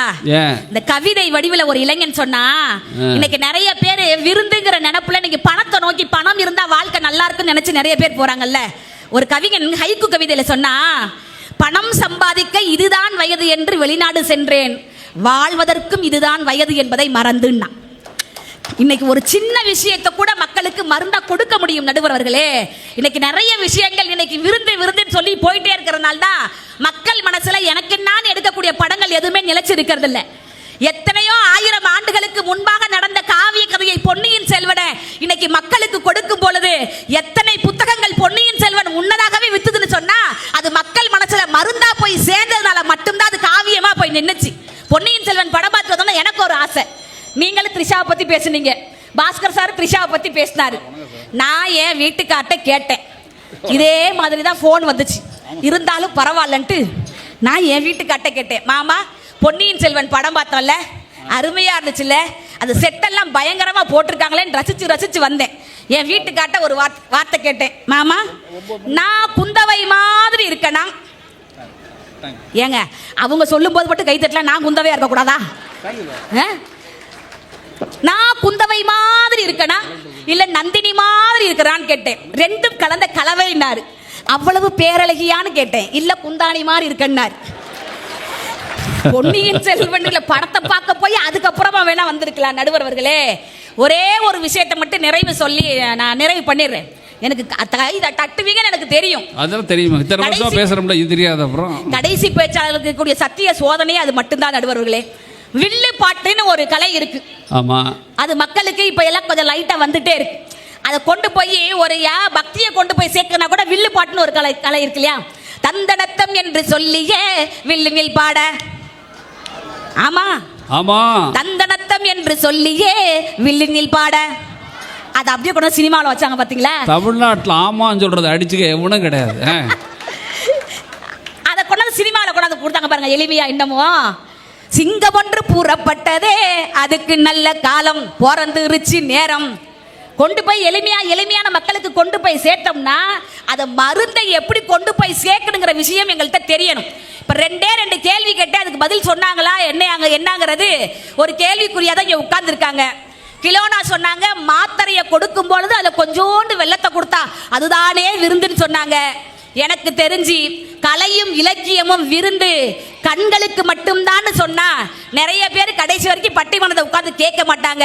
பட்டிமன்றத்தில் சொல்லக்கூடிய கருத்துக்கள் மனதுக்குள்ளே நுழைந்த அறிவு கண்ணை திறக்கும் என்கின்ற காரணத்தினால், இந்த கூட்டமே சாட்சி என்கின்ற காரணத்தினால், கலையும் இலக்கியமும் நல்ல கருத்துக்களை சொன்னால் மட்டும்தான் அது மக்கள் மனதில் என்றுமே நிலைத்து நிற்கும் என்கின்ற காரணத்தினால் கலையும் இலக்கியமும் விருந்தை காட்டிலும் மருந்தே மருந்தே இது நீங்கள் தீர்ப்பினை வழங்க வேண்டும் என கேட்டுக்கொண்டு, நான் கேட்ட 2 கேள்விக்கு பதில், வாய் வழியாக உண்ணாத ஒரு உயிரினம் கருவறையில் இருக்கக்கூடிய குழந்தை. ஒரு பெண் ஒரு பொருளை கடனும் கொடுக்க மாட்டா, கடனும் வாங்க மாட்டா, அதுதான் மாங்கல்யம். 2 பதிலுக்கும் நானே சொன்னதால் அந்த 1 லட்சம் ரூபாயை எனக்கே தர வேண்டும் என்று கூறி விடைபெறுகிறேன். நன்றி, வணக்கம். அன்னலட்சுமியை பாராட்டி நல்ல கரவொலி கொடுங்க. அது பேச்சுங்கிறது ஒரு பெரிய கலை, கேச்சுங்கிறது ஒரு பெரிய கலை. பல வெரைட்டி இருக்குது பேச்சில். நிஜமாக சொல்கிறேன், ஒரு பெரிய படித்தவர் சபை, ஒரு பல்கலைக்கழகம், அங்கே நிறைய பேராசிரியர் எதுக்கு உட்காந்துருக்குறாங்க. அங்கே பேசும்போது ஒரு பேச்சாளர் வேறு ஒரு துணியில் பேசணும், அதுதான் நியாயம். அதே நேரத்தில் ஒரு காமன் பீப்புள், பொதுமக்கள் வந்து உட்காந்துருக்காங்க. உட்காந்துட்டு யாருன்னு யாருக்கும் தெரியாது. இவர் கல்வி நிறுவனத்தை நடத்துகிற உட்காந்துருப்பார், ஒரு பள்ளிக்கூடத்தில் CEO உட்காந்துருப்பார், ஒரு கலெக்டரோட PA ஜெனரல் உட்காந்துருப்பாங்க, ஒரு ஆசிரியர் உட்காந்துருப்பார், அரசு ஊழியர் உட்காந்துருப்பார், சாதாரண குடும்ப பெண் உட்காந்துருப்பாங்க, சின்ன 2 கல்லூரி மாணவன் உட்காந்துருப்பான். இவன் அத்தனை பேருக்கும் சேர்த்து பேசுகிறதுக்கு அதுதான் உலகத்திலே கஷ்டம். டார்கெட்டட் ஆடியன்ஸ்க்கு ஈஸியாக பேசிட்டு போயிடலாம். ஆனால் இதை புரிந்து கொண்டு மக்கள் மனங்களை அறிந்து கொண்டு, பட்டிமன்றங்கிறது என்ன சார், பட்டிமன்றங்கிறது என்ன நீங்கள் நினைக்கிறீங்க? ஒரு பிரச்சனையுடைய 2 பக்கத்தை பேசுகிறது தான். எனக்கு ஒரு சொந்த அனுபவம் உண்டு. ஒரு தொலைக்காட்சி, பேர் சொல்லாமல் ஒரு தொலைக்காட்சியில் பட்டிமன்றம் இல்லாமல் ஒரு விவாதாரம் கொண்டு தொடர்ந்து நடத்துனாங்க. 32 வாரம் நடத்துனாங்க. அதில் நானும் ஒரு பேராசிரியரும் பேசுகிற மாதிரி சூழல். அவங்க அம்மா பெரிய தமிழ் பேராசிரியர், கும்பகோணத்து கோயம்புத்தூர்காரவங்க. தலைப்பு என்ன தெரியுமா? மாணவர்களுக்கு அரசியல் வேண்டுமா வேண்டாமா என்பது தலைப்பு. அது நம்ம தலையெழுத்து எப்பவும் போல் அரசியல் வேண்டும்ங்கிற அடியில் உட்கார வச்சிட்டாங்க. அந்த அம்மா வேண்டாம் வேண்டாம்னு அந்த அம்மா பேசுது. அந்த அம்மா என்ன படிச்சிருக்க கண்டத்தில் ரொம்ப உண்மையாகவே அந்த அம்மா ரொம்ப உணர்ச்சி வசப்பட்டு, நந்தலாலா நல்ல மனுஷன், வாலிமையின கொஞ்சம், நந்தலாலா உண்மையாக நல்ல மனுஷன், அவர் இப்படி போய் எங்கள் மாணவர்களை போய் அரசியல் வேணும்னு பேசுகிறாரே அப்படின்னு பேச ஆரம்பிச்சிருச்சு. அது ஒரு கட்டத்தில் என்ன பண்ணிட்டாங்க, ரொம்ப அந்த அம்மா கோவப்பட்டு, எங்கள் மாணவர்கள்லாம் பூஜை அறை நந்தலாலா, பூஜை அறை, அவங்கள போய் சாக்கடையில் தள்ளுறீங்களே, நியாயமா இது என்று அந்த அம்மா கோபமாக பேசிட்டாங்க.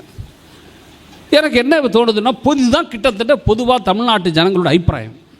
அரசியல் முதல் சாக்கடை, ஆனால் மாணவர்கள் என்பவன் புனித மாணவன், பூசை அறை அப்படின்னு அந்த அம்மா பில்டப் பண்ணுது.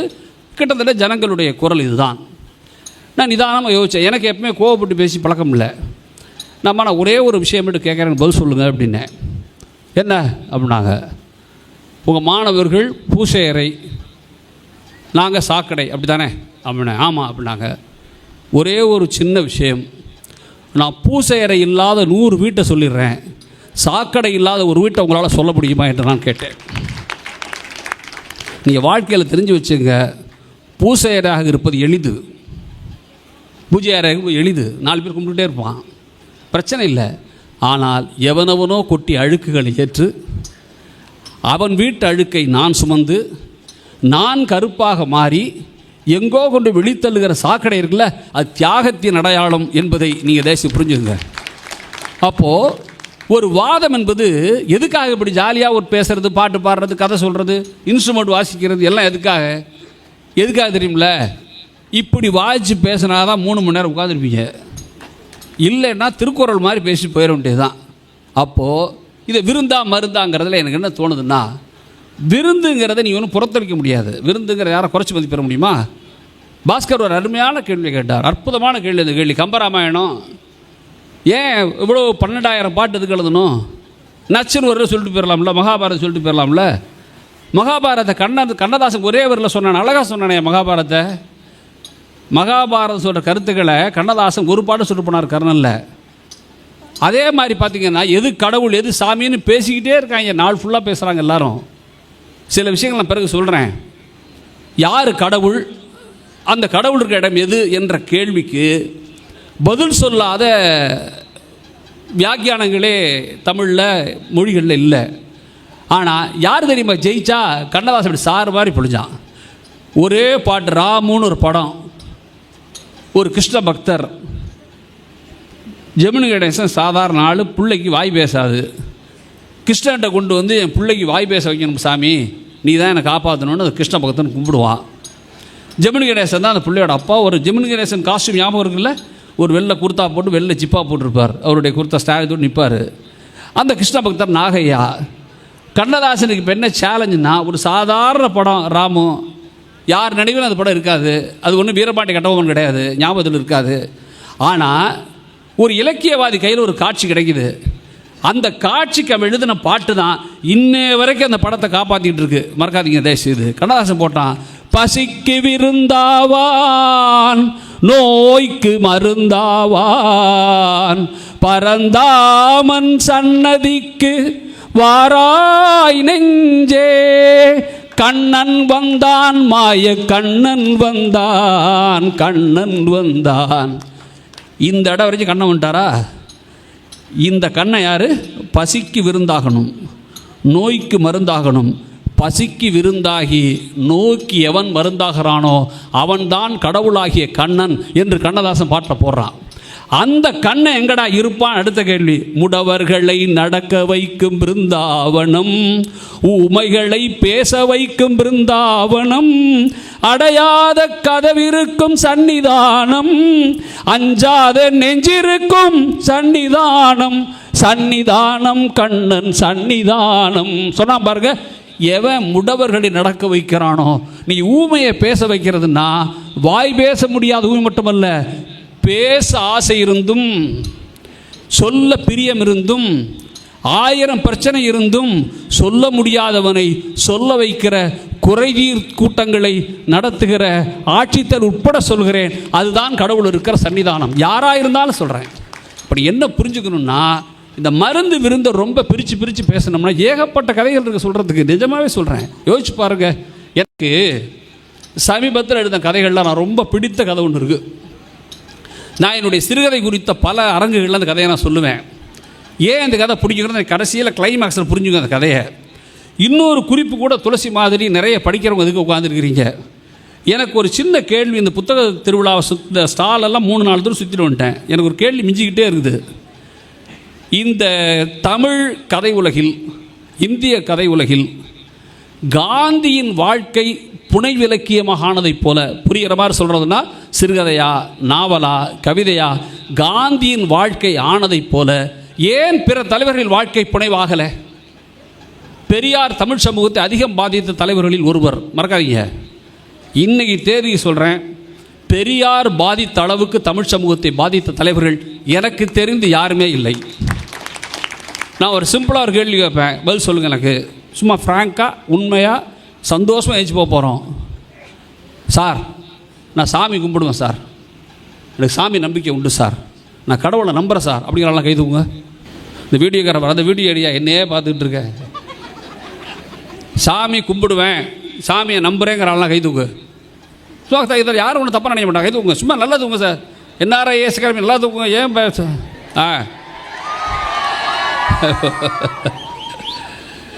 ஒரு மாஸ்டருக்கு கட்டுப்பட்ட ஸ்டூடெண்ட் நான் இப்படி நான் பார்த்ததே இல்லை. சரி, இருங்க சரி, இந்த பாருங்க, இப்போ தானே உண்மையை நெருங்குறோம், இப்போ தான் உண்மையை நெருங்குறோம். சரி, கடவுளை பிடிக்கும் நம்புறேங்கிறால கை தூக்கிட்டீங்க. பெரியாரை பிடிக்கும் அப்படிங்கிறாள் கை தூக்கு. இவ்வளோதான் சார் தமிழ்நாடு. நீங்கள் எந்த கொம்பன் நினைச்சாலும் தமிழ்நாட்டை ஒன்று செய்ய முடியாது. நான் என்ன சொல்கிறேன் புரியுதா உங்களுக்கு? அதாவது மக்கள் மடையர்கள் அல்ல, மக்கள் விவரம் இல்லாதவன் அல்ல. அவன் போய் சாமி முன்னாடி நிற்கிறான். சாமி, என் பொண்ணு கல்யாணம்டா, என் பயலுக்கு எப்படியாவது நீட்டில் பாஸ் பண்ணிடணுண்டா, எப்படியாவது என் பொண்ணுக்கு ஒரு நல்ல வேலை கிடச்சிடணுண்டான்னு வேண்டான். எப்போ? சாமியை. ஆனால் அவனே வந்து ஏன் பெரியாருக்கு மாலை போடுறான்? அவனுக்கு தெரியும் பொண்ணு கல்யாணம் ஆகணும்னா முருகன்கிட்ட போகணும், ஆனால் அந்த நாடு நாசமாகாமல் இருக்கணும்னா பெரியார்கிட்ட வரணும் என்று அவனுக்கு தெரியும். நீங்கள் எனக்கு என்ன ஒரு ஏன் காந்தி கதையான அளவுக்கு பெரியார் கதையாகலை? இந்த கேள்விக்கு நான் பதிலெலாம் கிடையாது. ஆனால் இந்த புத்தக திருவிழா சுத்த மனதில் ஓடிய கேள்வி, ஏன் தமிழ்நாட்டு படைப்பாளிகள் பெரியாரின் வாழ்வை, நான் சொல்கிறது பெரியார் வாழ்க்கையை நாடகமாக்கியிருக்கார் ராமசாமி, கலகக்கார தோழர் பெரியார் நாடகம் இருக்குது, ஞானி ஐயா சினிமா பண்ணியிருக்காரு, இப்போ ராமசாமி வைக்கத்தை நாடகமாக பண்ணிட்டார். அந்த மாதிரி விஷயங்கள் நான் சொல்லலை. இப்போ காந்தியின் வாழ்க்கை கதையான விதம் இருக்குல்ல, அதுபோல் எனக்கு தெரிந்து வேறு யார் வாழ்க்கையும் கதையாகலை, புனைவாகலை. அந்த புனைவுக்கு காந்தியின் வாழ்க்கை இடந்துருது. எனக்கு அப்படி தான் தோணுது. காந்தியினுடைய லைஃபு வாழ்க்கை அதுக்கு பெரிய ஸ்பேஸ் தருது. நீங்கள் சூடாமணியில் ஆரம்பித்து பாவண்ணல்லேருந்து தேவி பாரதியிலேருந்து கதைகள் காந்திஜி கொட்டி கிடக்கு. நீங்கள் காந்தியின் வாழ்வை புரிந்து கொள்வதற்கு அவருடைய வாழ்க்கை வரலாறை படிப்பதைப் போல அதைவிட கூடுதலை புரிதலை தருவதற்கு காந்தி பற்றிய புனைவுகளை படிச்சிங்கன்னா உங்களுக்கு டக்குன்னு புரியும். சூடாமணி ஒரு கதை ஒன்று இருக்குது, நேரமில்லை கதைலாம் சொல்ல. பாவண்ண கதை ஒன்று இருக்குது, நேரமில்லை சொல்ல. நான் ரொம்ப விரும்பி சொல்லுகிற கதை தேவி பாரதியின் கதை. காந்தியை பற்றி காந்தி கதைகளை 3-4 விதமாக பிரிக்கிறாங்க. எப்படின்னா, ஒன்று காந்தி இறப்பை பற்றிய கதை, காந்தியின் விழுமியங்களை சார்ந்த கதைகள், காந்தியினுடைய தத்துவங்கள் தோற்குதோ என்கிற கவலையை சுமந்த கதைகள். நம்மூர் சேவா சங்கம் ஸ்கூல் இருக்குல்ல, சேவா சங்கம் ஸ்கூல், சாதாரண குழந்தைகள் படிக்கிற பள்ளிக்கூடம். அந்த பள்ளிக்கூடத்தை எழுப்பிய எழுத்தாளர் குமுதினி என் நூலில் விரிவான கட்டுரை குமுதினியை பற்றி. அந்த பள்ளிக்கூடத்தை குமுதினி காந்தி இறந்தன்று போய் சேர முடியாமல் தாமதமாக போய் சேர்ந்தவர். காந்திக்கு செய்கிற மரியாதைக்காக அனாதரவான பெண்களுக்கு கட்டிய பள்ளி தான் சேவா சங்க பள்ளி என்பதை மறந்துடாதீங்க. எனக்கு தேவி பாரதி கதை ரொம்ப பிடிச்சது. நான் 2 விஷயம் சொல்லிட்டு போவேன் எப்போவுமே. எல்லோரும் பொன்னியின் செல்வன் நாவல் படிச்சிட்டீங்க, எல்லாருக்கும் பிடித்த கதை. இப்போ ஒன்று சொல்லிட்டு போகிறேன். மணியம் 100 என்று ஒரு புத்தகம் வந்திருக்கு, குறித்து வச்சுக்கோ. அந்த புத்தகத்தை மணியம் 100, ஓவியர் மணியம் வரைந்த ஓவியங்களுக்கு 100 வயசு. இப்போ பொன்னியின் செல்வன் 53 தொடராக வந்தபோது கல்கியால் சொல்ல முடியாத விவரணைகளை, கல்கியால் சித்தரிக்க முடியாத உருவங்களை, பாத்திரங்களை படங்களாக மாற்றியவன் மணியம். எந்த மணியம் தெரியுமா உங்களுக்கு? சு வெங்கடேஸ்வருடைய வேள்பாரி நாவலுக்கு அந்த மணியத்தின் மகன் மணியம் செல்வன் தான் படம் போட்டது. அந்த மணியத்தின் படங்கள் புத்தகத்தை வாங்கி நான் பெறட்டினா எனக்கு மனசில் என்ன தோணுச்சு, 53 நானே பிறக்கலை, நீ எல்லாம் பிறந்திருக்க வாய்ப்பு இல்லை. ஓவியம் வரைகிறாரு, ஒரு ஆற்றுல படகு ஒன்று போகுது, பூம்புகாருடைய காட்சி அது. ஓட்டில் ஒரு மன்னன் உட்கார்ந்துருக்கிறான், அவனுக்கு பெரிய கொடை பிடிக்கப்பட்டிருக்கு. ஒரு டான்ஸ் ஆடுற பொண்ணு டான்ஸ் ஆடிக்கிட்டு இருக்கிறா, இந்த பக்கத்தில் சாமர வீசுகிறான்.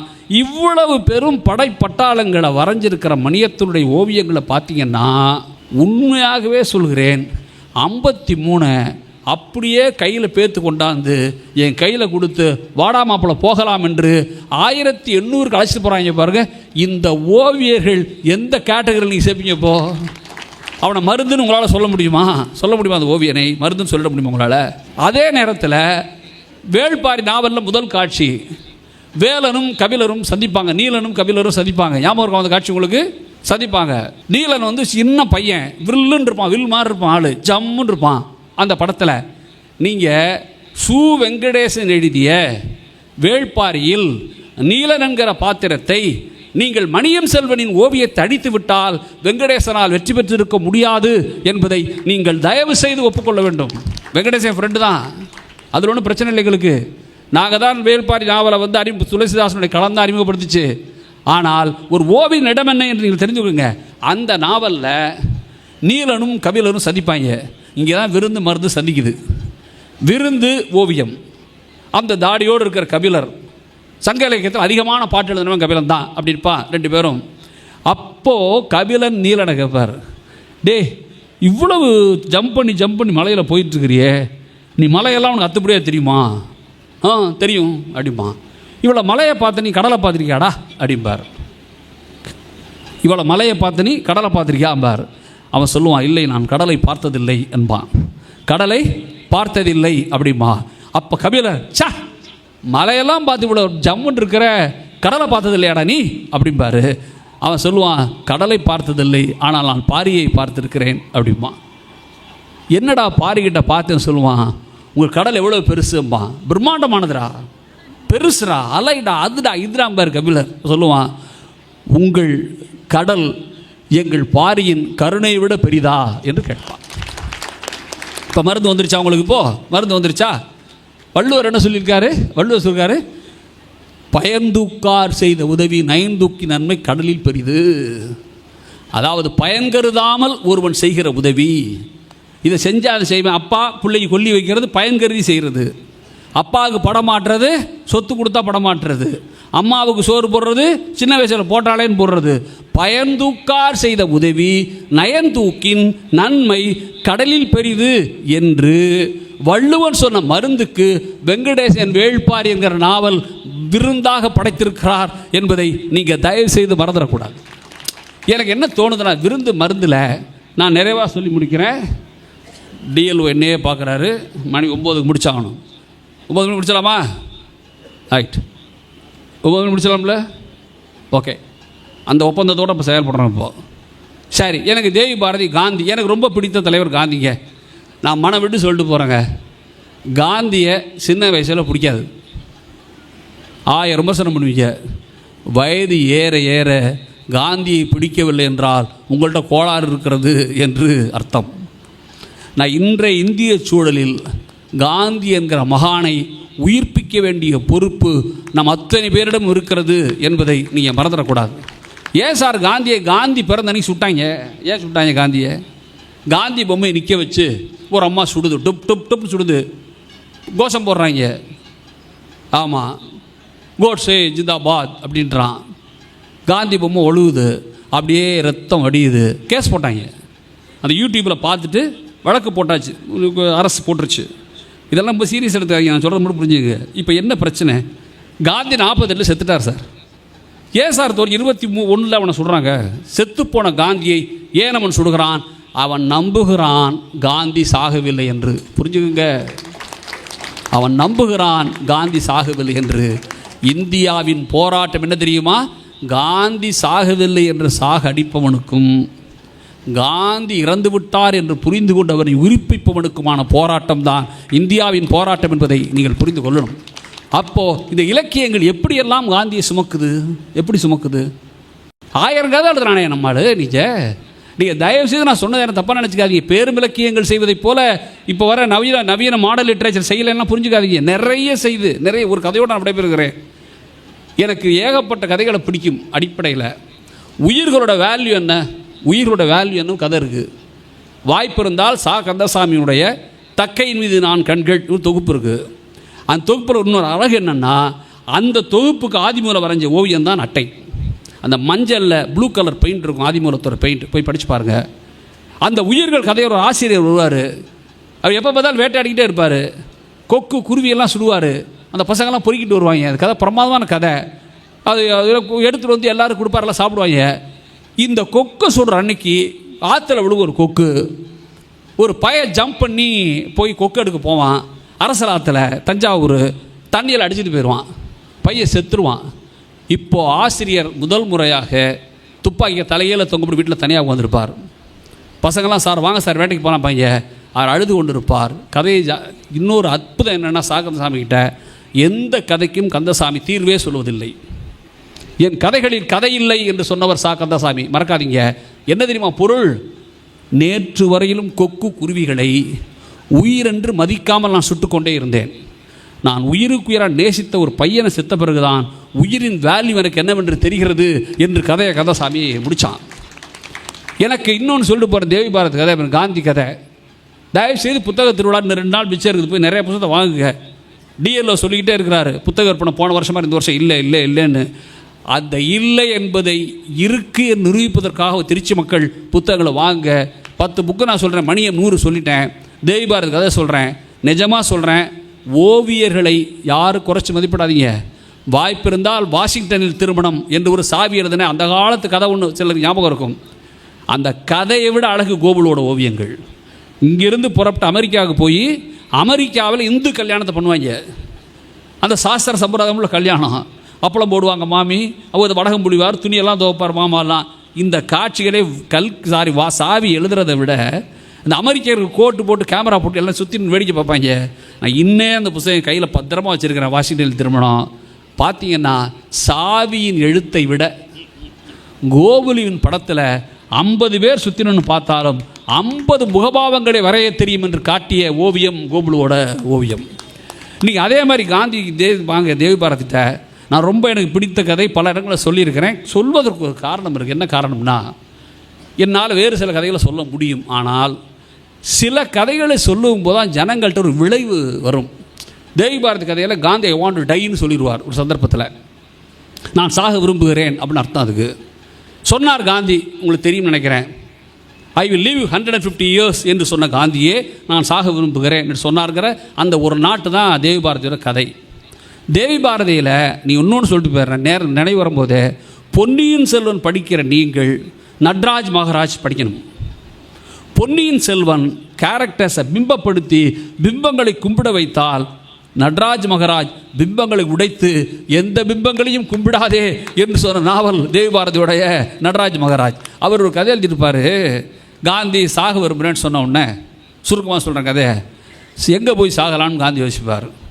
நான் போய் அமிர்தசரஸில் சாகலான்னு காந்தியாக முடிவு பண்ணிக்கிட்டு போவார். வெளியில் வருவார். கேட் கீப்பர் அவரை செக்யூரிட்டி மறிச்சிருவான். மறிச்சு, எங்கே போகிற அம்மா, ஐ வாண்ட் டு டை அப்படிம்பார். கொன்றுவேன், முதலாளி இவனை விட மாட்டேன்ட்டார், உள்ளாரப்போ அப்படின்ட்டுருவான். நான் தாட சுதந்திரம் வாங்கி கொடுத்தேன் பாரு காந்தி, அதெல்லாம் எங்களுக்கு தெரியும், உள்ளாரப்போ அப்படின்றாங்க. காந்தி போயிடுவார். அந்த வாட்ச்மேன் தூங்குகிற நேரம் பார்த்து காந்தி ஏஞ்சி வெளியில் வந்துடுவார். கதையை ரொம்ப சுருக்கமாக சொன்னால், கதை பிரமாதமான கதை. வெளில வருவார். வெளில வந்து தட்டு தருமாறி போய் ஸ்டேஷன் போய் டெல்லி ஸ்டேஷனில் போய் டிக்கெட் வாங்குவார். எங்கேயா போகிற அப்படிப்பா ஸ்டேஷன் மாஸ்டர், அமிர்தசரஸ் டிக்கெட் கொடுத்துருவாங்க. வாங்கிட்டு ட்ரெயினுக்கு போவார். ட்ரெயினில் போய் முண்டி அடித்து ஏறுவார் காந்தி. அங்கே ஒரே கூட்டம். என்னடா இவ்வளோ கூட்டம் பார். 3 கிலோமீட்டர் தள்ளி இந்து முஸ்லீம் கலவரத்தில் தண்டவாளத்தை பிடிங்கி விட்டாங்க, பெசாமிரியா ட்ரெயினை போல அடிமாங்க. காந்தி அப்படியே கம்முன்னு போய் சாஞ்சிடுவார். இப்படி திரும்புவார். ஒருத்தன் காந்தி மாதிரியே இருப்பான். அதே வட்ட கண்ணாடி, அதே வழுக்கத்தலை, அதே அரையாடை, அதே சிண்டு, அப்படியே இருப்பான். காந்தி என்னடா என்ன மாதிரியே இருக்கேன் பார். இதான் இப்போ ஃபேஷன் அப்படிமா. அவன் கதை புரிஞ்சிருச்சா உங்களுக்கு? காந்தி ஃபேஷன் ஆகிட்டாரா? ஒருத்தன் என்ன பண்ணுவான், வாழைப்பழம் வந்துட்டு வருவான் ஒருத்தன். அவனுக்கு அசல் காந்தி மாதிரியே இருப்பான். காந்தி என்னடா என்ன மாதிரி இருக்க, வாழைப்பழம் விற்கிறேன் பார். இந்த கெட்டப்பழம் விற்றாதாயா பழம் விற்கிதுமா. இப்போ காந்தி கெட்ட போயிட்டாரா? உங்களுக்கு கதை புரியுதில்ல உங்களுக்கு? அப்படி தான் இருந்தால் தான் இலக்கியம் அது புரிஞ்சிடும். இப்படி போய் கொஞ்சம் தூரம் ட்ரெயின் மூவ் ஆன உடனே காந்தி மனசு வெறுத்துரும். போடா எல்லாம் போச்சுடா, நினைத்தது எத்தனையும் போச்சு. ரகுபதி, ராகவ, ராஜாராம், பதித்த பாவன சீதாராம்லாம் சொன்னால் ஒரு வேலும் கேட்கலையாடா என்று நினச்சிட்டு இருக்கும்போது ட்ரெயின் போய் நிற்கும் சார். காந்தி யோசிப்பார், இனி இந்த ட்ரெயினில் கண்டினியூ பண்ண வேண்டாம், இறங்கிடுவோம் அப்படின்னு இப்படி பார்ப்பார். சின்னோன்னு ரயில்வே ஸ்டேஷன். அந்த ஸ்டேஷன் அச்சஸ் எல்லாம் பார்க்குறதுக்கு டால்சாய் செத்து போன ஸ்டேஷன் மாதிரியே இருக்கும். ஏன்னா டால்சாய் ஸ்டேஷனில் தான் செத்தார். இறங்கிடுவார் காந்தி. இறங்கி போய் அசந்து, மனசு சார் இப்போ நான் பேசிகிட்டு இருக்கேன் சார், நீங்கள் எல்லாம் நல்லா உட்காந்துருக்கீங்க, மூஞ்சி பிரகாசமாக இருக்குது, அப்போ தான் சார் பேச முடியும். நீங்களாம் அந்த பக்கம் திரும்பிக்கிட்டு அந்த பக்கம் பார்த்துக்கிட்டு பாட்டு கேட்டு ஃபோட்டோ எடுத்துக்கிட்டு என்ன செய்யும்? காந்தி நொந்து இறங்கி போய் ஸ்டேஷனில் பிளாட்ஃபாரத்தில் ஒரு பெஞ்சில் போய் கையை அனுப்ப வச்சுட்டு படுத்துருவார். தூக்கமும் வராது. நிம்மதியாக இருந்தாலும் தூக்க முடியல, படுத்துருவார். வண்டி நிற்கிது, ஒரு ஆள் படுத்துருக்கிறாரு. காட்சியை மறந்துடாதீங்க. ஸ்டேஷன் மாஸ்டர் என்ன பண்ணுவார்? அந்த ஸ்டேஷன் மாஸ்டர், யாரா ஒரு ஆள் படுத்துருக்க மாதிரி இருக்குது, ட்ரெயின் நிற்கிது, பார்த்தா என்னமோ மாதிரி இருக்க அப்படி கிட்டே வருவான். பார்த்தா ஒரு கிளவாடி படுத்துருப்பார். எங்கே போகிற அப்படிமா? அமிர்தசரஸ். அமிர்தசரஸா? எப்போ பார்ப்பற அப்படிமா? இந்த ட்ரெயின் போகும்போது போவேன் அப்படிம்பார். எப்போ போகும் அப்படிமா? எனக்கு என்னையா தெரியும் அப்படிம்பார். ஆஹா, திமிராக தான் இருக்க, டிக்கெட் எடுத்திருக்கியா அப்படிம்பா. எடுத்துருக்கேன், எடு அப்படிமா. காந்தி ஏஞ்சி உட்காந்து இடுப்பில் இருக்கிற துணியிலேருந்து இப்படி டிக்கெட் எடுத்து இப்படி நீட்டுவார். இந்த நீட்டுற கேப்பில் காந்திக்கு முட்டாக்கு விலகிறோம். விலகின உடனே, பாபு எங்கே பாபு வந்தீங்க நீ இங்கே அப்படிமா அவன் காந்தியை. காந்தி எந்த சுவாரஸ்யம் இல்லாமல், அதெல்லாம் விடு, டிக்கெட்டை பார்த்துட்டு ஆளை விடுப்பார். பாபு உங்களை தான் கேட்குறேன், டெல்லியில் இருக்க வேண்டியால் எதுக்கு இங்கே வந்து படுத்து கிடக்குறீங்க அப்படிமா. ஐ வாண்ட் டு டை அப்படிம்பார். அப்பா இங்கே சாவாத சாமி, பிரச்சனை ஆயிரும், நீ டெல்லியில் போய் செத்துக்க அப்படிம்பாவேன். அவன் பிரச்சனை. காந்தி செத்தாரேங்கிற கவலையில் நல்ல நீ கதையை புரிஞ்சுக்கணும். ஐயோ தேசப்பிதா சாகுறானேன்னு நினைக்கலாமே, நமக்கு லாண்ட் ஆர்டர் பிரச்சனை வந்துடுமே, அவன் பயப்படுறான், அவ்வளோதான் சிக்கல், டெல்லிக்கு போயிரு அப்படிம்பா. காந்தி அப்போ என்ன செய்வார்? அதெல்லாம் கிடக்கட்டும்டா, எப்படா என்ன காந்தியை கண்டுபிடிச்சேன் பாரு, அது என்ன கஷ்டம் அப்படிமா.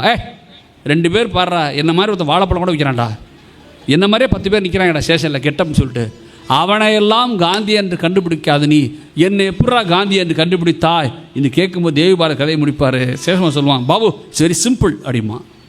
என்னடா எப்படா கண்டுபிடிச்ச? நீங்கள் எதா பாபு டிக்கெட் எடுத்திருக்கீங்க, பேசாமல் இருங்கப்பா.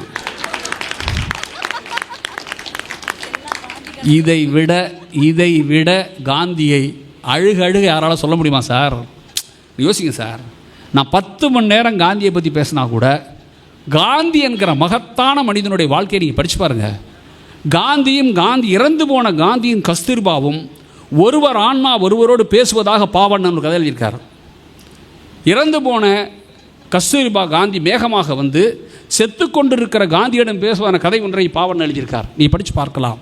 எனக்கு இந்த தேசத்தின் ஆகச்சிறந்த ஆளுமையான காந்தி என்கிற மகத்தான மனிதனுடைய வீழ்ந்து கொண்டிருக்கிற தோல்வி சமூகத்தின் ஆன்மாவை உலுக்க வேண்டுமென்றால் நான் தெளிவாக சொல்லிவிட்டு போகிறேன். கலையும் இலக்கியம் விருந்தா மருந்தா என்றால் வெறும் மருந்து ஒரு நாள் விடுபடாது.